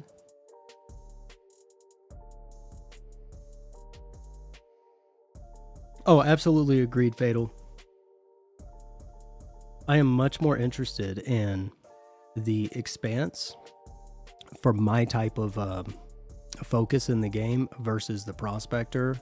I do have the Prospector and I do use it quite often, but I gotta tell you, once you get good at the mouse wheel and good at the add-ons for mining, the different boosters and whatnot, once you get good at that, mining, and you have the skill, and you're watching, The Mandalorian, or you're watching something else,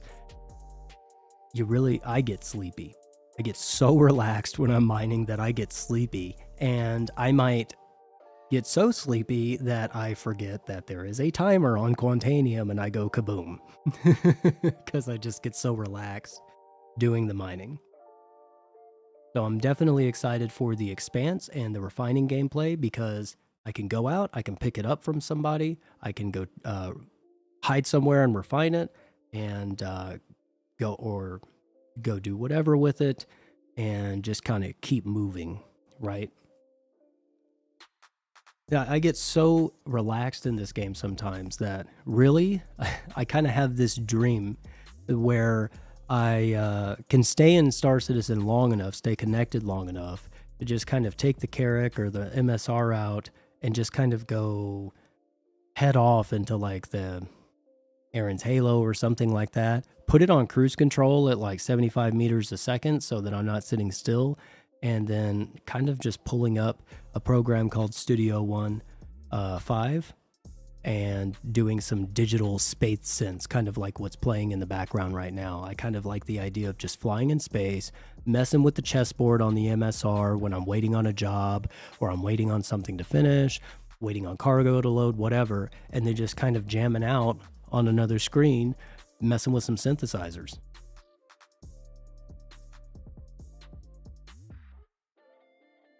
Oh yeah, the fact that you can like go out to a small group or whatnot, or just build up one prospector, and you have more saddlebags than the prospector, that is huge for me.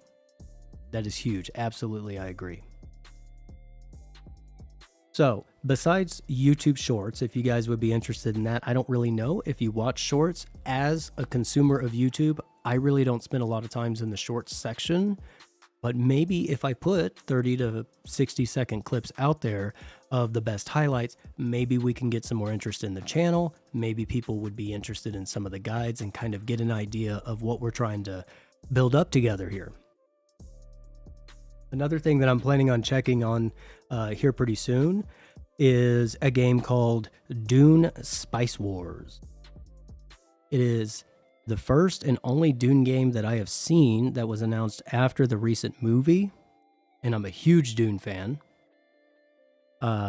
So let me know if you would like to see the same perspectives and content focus with Dune on the channel, or if that is just kind of too far of a stretch for your tastes. I can just, play that on my own when I have time. I did a deeper discussion on this game in one of my first videos on the channel, which was, let me show you.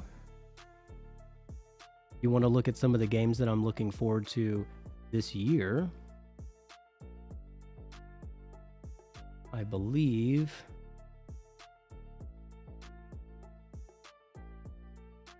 gotta find it. It was this one. Upcoming industry games you should avidly watch. I'll zoom in here. This one right here. Whoops, wrong one. There it is.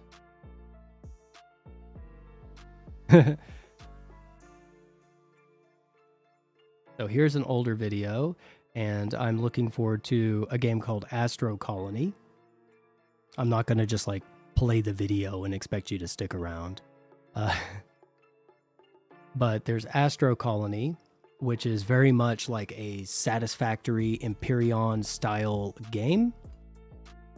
And it's all in space, and your entire base can move. You just slap thrusters on it, and you go dock it to like an asteroid. So that one's pretty fun. You can already kind of play this one now.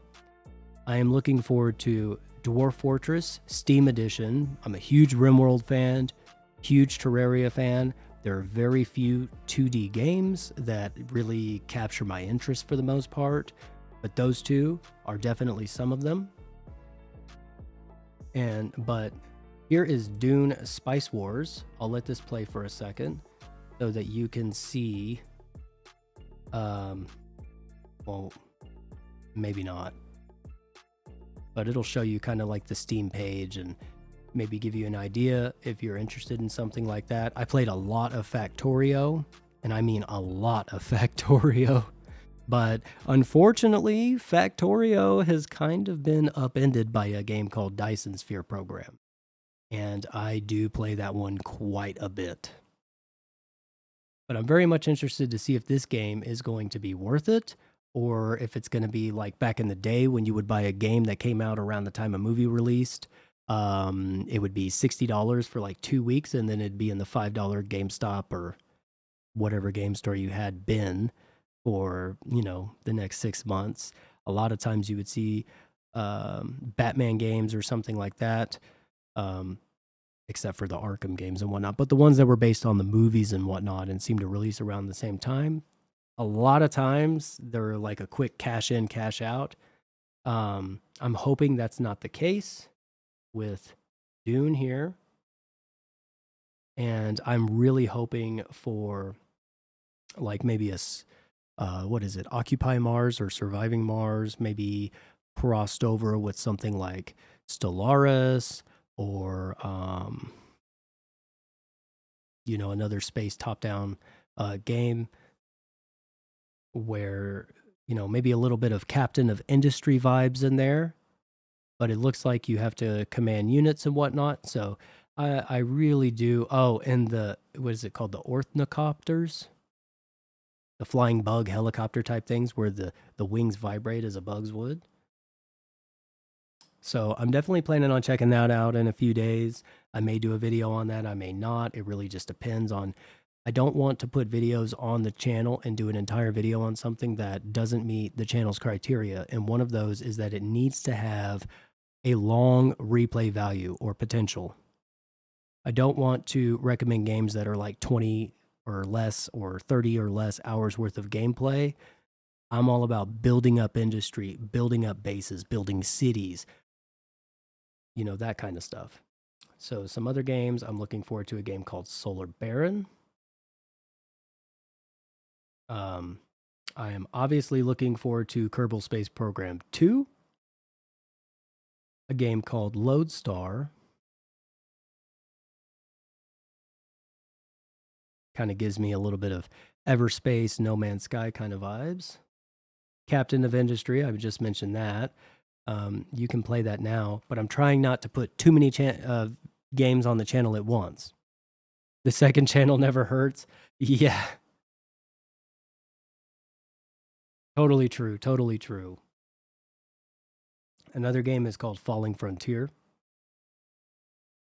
And I really don't know too much about this one, but it's definitely giving me some Galactic Civilization Stellaris vibes. Planet Crafter. That one's been pretty popular lately, but I still got a lot to do in Satisfactory, and I don't want to just jump back and forth. The refried industry, I love it. I love it. Oh, and something else I'm looking forward to this year is the Steam Deck. I am definitely going to be I work in IT for a living now. I used to be a teacher. I am definitely going to be doing a whole lot of tweaking to this thing and seeing if I can get my Satisfactory save running. I'm going to see if I can even attempt to launch Star Citizen, because here's the thing about this. It's got okay hardware for being a handheld. However, it has the ability to use your hardware from your computer. You can stream it through there, right? So I can run my desktop that I'm sitting next to now, and then I can go back and I can turn that on and stream it to the Stream Deck and not really be using the internal hardware, supposedly. So I'm definitely going to be messing with those, because I pre-ordered the one with the larger storage. Yes, it does. It does have that. In fact, I can click out of this video and I believe there should be a link. Leave myself a link. I did. Good. So let's see if we can find it, where it tells you that you can stream your game. And I may scroll right past it. Who knows?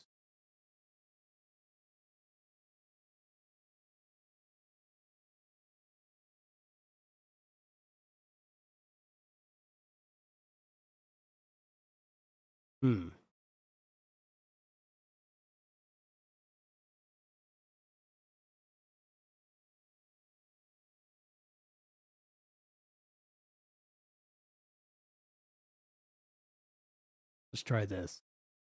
And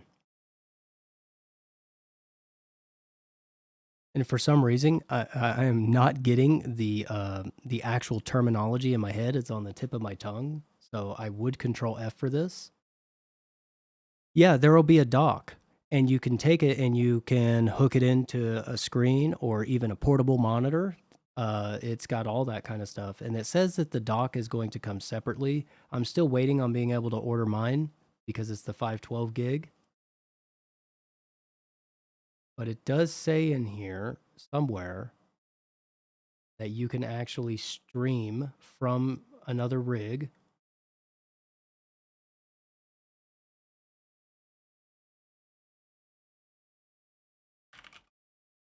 I think it might just be called remote play or something.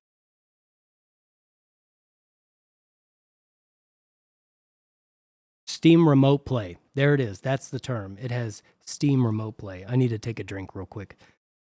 I should drink more during these streams to make sure that my voice isn't going out.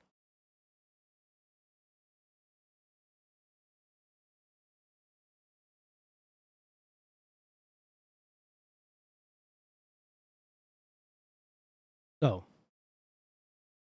it looks like you can just make sure that they're both connected to the internet.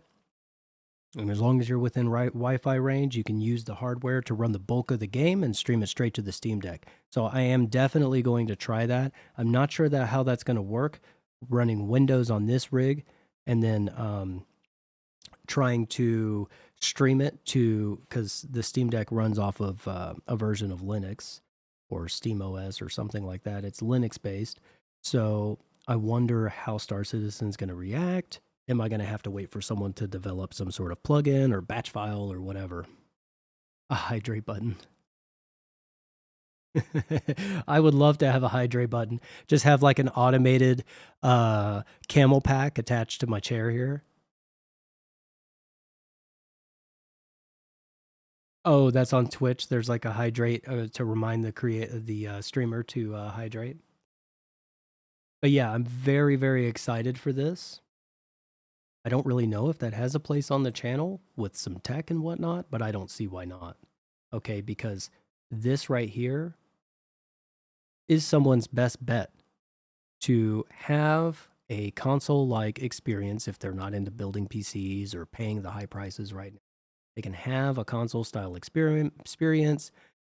They'll be able to run other programs. It's not just the Steam library. You can put in, supposedly you'll be able to install the Epic Games Launcher. You'll be able to install the theoretically, Xbox Game Pass for games for PC and whatnot, there might be a little bit of hooking up, but this is probably the most free and open handheld console that I have seen in a long time, and I was a huge PSP fan.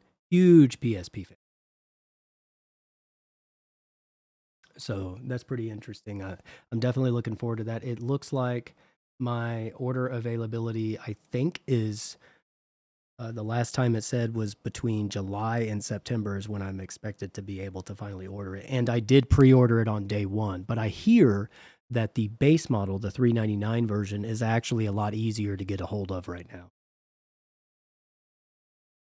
So I am planning on checking out the new game Dune Spice Wars in the next few days. I want to say that comes out in like 2 or 3 days. This week, I'm also going to be trying to get back into Satisfactory and continuing to try my luck in Star Citizen 3.17. Maybe it will go live this week. 3.17 stream in the coming weeks. If you can stand more of what you got today, maybe a bit more refined depending on analysis. Oh, I lost internet connection there for a second. I hope that you guys can still hear me.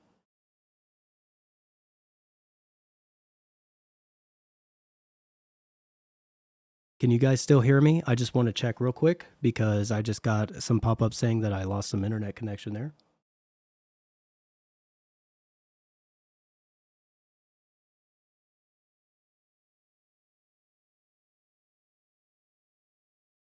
But yes, this week I am planning on getting back to Satisfactory, checking out Dune Spice Wars, trying my luck in 3.17.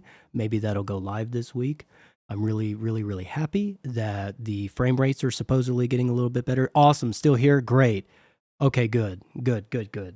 Glad that I'm still here. There's a little bit of delay. I've done a lot to try to minimize that. So I'm glad. Thank you for letting me know. And I was just saying that I'll also consider doing another live stream besides my normal content. I will consider doing another live stream in the coming weeks, if you can stand more of what you've gotten today, and maybe try to refine it a bit more depending on analysis after I review today's video, get an idea of where I was with where I was talking and where the delay actually is. I do have gigabit internet, but it is Comcast Xfinity, so sometimes the internet flickers a little bit, even though it's gigabit internet. For those of you that are just now coming into the stream, we did Satisfactory today. I did an exclusive premiere video, and we did some Star Citizen. We talked about Star Citizen and what's kind of going on. We were able to log in to 3.17, and we were able to go all the way to Port Tressler with the Starfarer before we got a 30K, and the landing gear was not actually magnetized to the hangar for once, so that was pretty nice. So I just want to say that if you enjoyed this stream today, please make sure to leave a like. They are free, and it's the best way that you can let me know that you would like to see more of this. Thank you so much, Fatal. Thank you, Phaedrus. And what I want to do is I want to wait here for a couple of more minutes to answer any type of questions that you have. I will go ahead and answer a few of those, and then I'll go ahead and close it down for a restroom break. And Phaedrus, if you're still interested, go look up FRACK, F-R-A-C-K,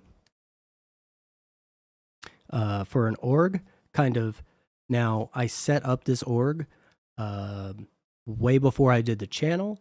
I set up the charter and the manifesto, but it should kind of have some similarities in what the org is focused on to what the channel is focused on, right? So maybe that be something that you're interested in, but I don't really typically advertise it. This is actually the first time I've ever said it on the channel at all. Awesome. I will check the applications because I don't always get the emails notifications on my phone for some reason with the RSI org apps. I don't know why that is.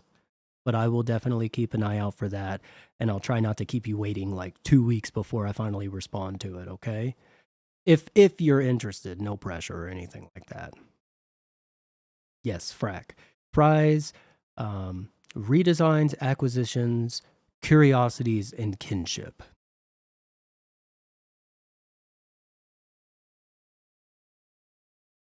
That's right. So I may get a little quiet here for a second because there's a little bit of a delay, but I am definitely open to answering any questions that you have before I shut it down for today. You guys have been awesome, and thank you all for being so nice for my first live stream ever.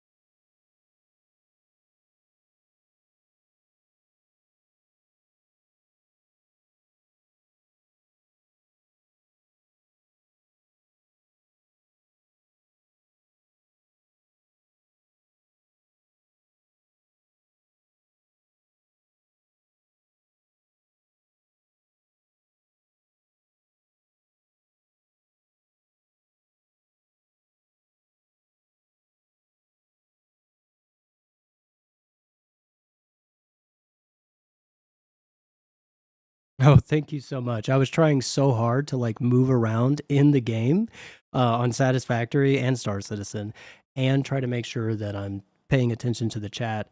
I really appreciate that, Phaedrus. And let's see, Fatal. So can you get the cat in game, right? Yes, you can. I want to say that it is about 3 million, maybe a little bit more. And I can't tell you how many cats I've bought for people well, I just sent them the USC in game. Yep, you can get the cat in game. Great ship. Great ship. In fact, you guys are still here, and I really, really appreciate all of your support and feedback you've been giving me today and helping me work through this first live stream. I'm going to go ahead and tell you something a little personal. Sound good? Well, by the time that I see the response, I'll probably already told you. So here we go. I have a Cutlass Black LTI game package with the best in show skin, the white and the gold one.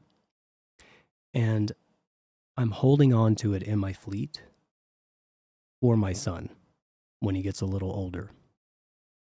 I'm not going to try to push Star Citizen on him if he's not a gamer or he's not that type of gamer. But if he ever says, "Hey, Pop, I think I want to play with you. Can I just be on a turret? Can I just, can you help me get into a ship? Can I play this game with you?"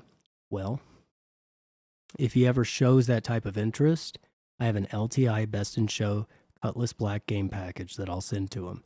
He can turn it into whatever he wants, but I have that for him, and I'm going to hold on to that for him. And my daughter has the same option, but she's more of a Minecraft, Jurassic World Evolution 2, RimWorld kind of gal.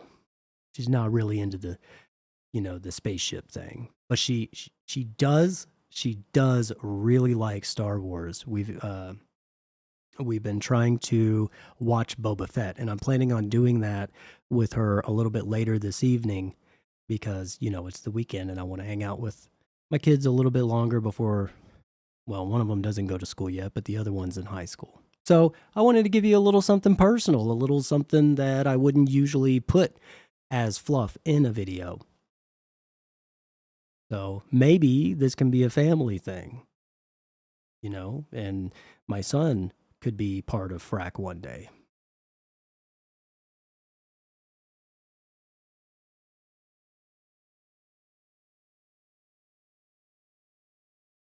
Yes, absolutely. Absolutely. Absolutely. So, any other questions? I haven't eaten anything today.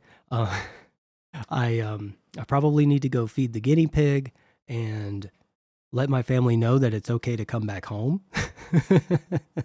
That's okay. They had plans anyway That's kind of why I did it at this time. I did take a poll. Make sure you guys keep up with the community tab that we recently unlocked.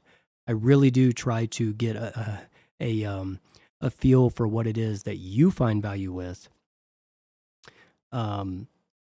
that community tab. I try to ask questions to better inform where the channel is going. I really don't know when I throw something at the wall and upload a video.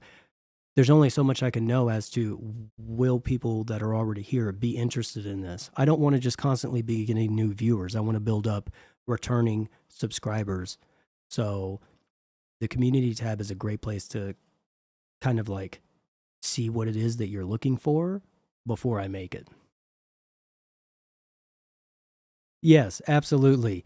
If my son ever has the opportunity to, for example, go to Mars and he asks me if I think he should do it and go be a colonist on Mars and be some sort of engineer or whatever, you're not going to see me stop him. Okay. That's kind of the whole point, right? They always said, when this generation, my generation, when we get older, they always said, well, by the time that you get older, you'll have cars like in flying cars like in Back to the Future 2, or y'all will just be, flying around like the Jetsons and going up to an orbital space station is just part of your daily commute. And it's like, well, please, when is that going to happen? Doesn't look like it's going to be a realistic, viable option in my lifetime. But we have Star Citizen. We have other space games and whatnot, places, little mini universes that we can go explore and dream in. And maybe he will end up flying a real ship. And, maybe I can pass a health check at that age to be able to go on a flight with him.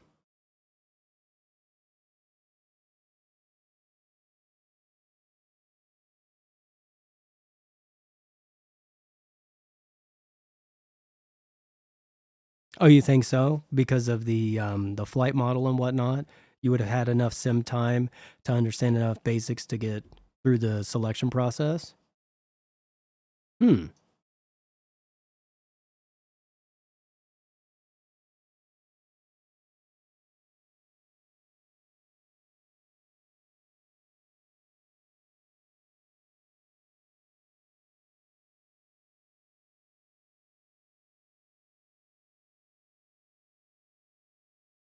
I gotcha.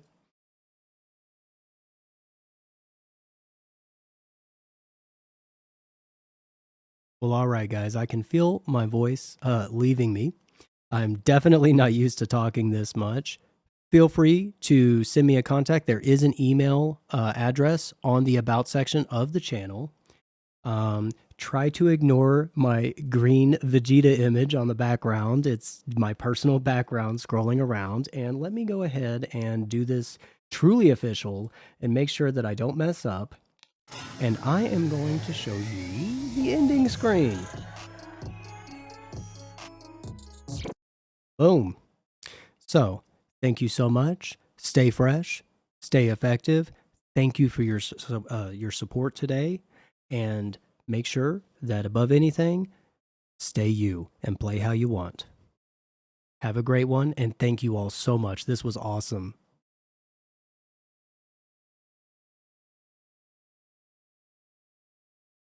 And thank you, Phaedrus and Fatal, and anybody else that is here. Thank you.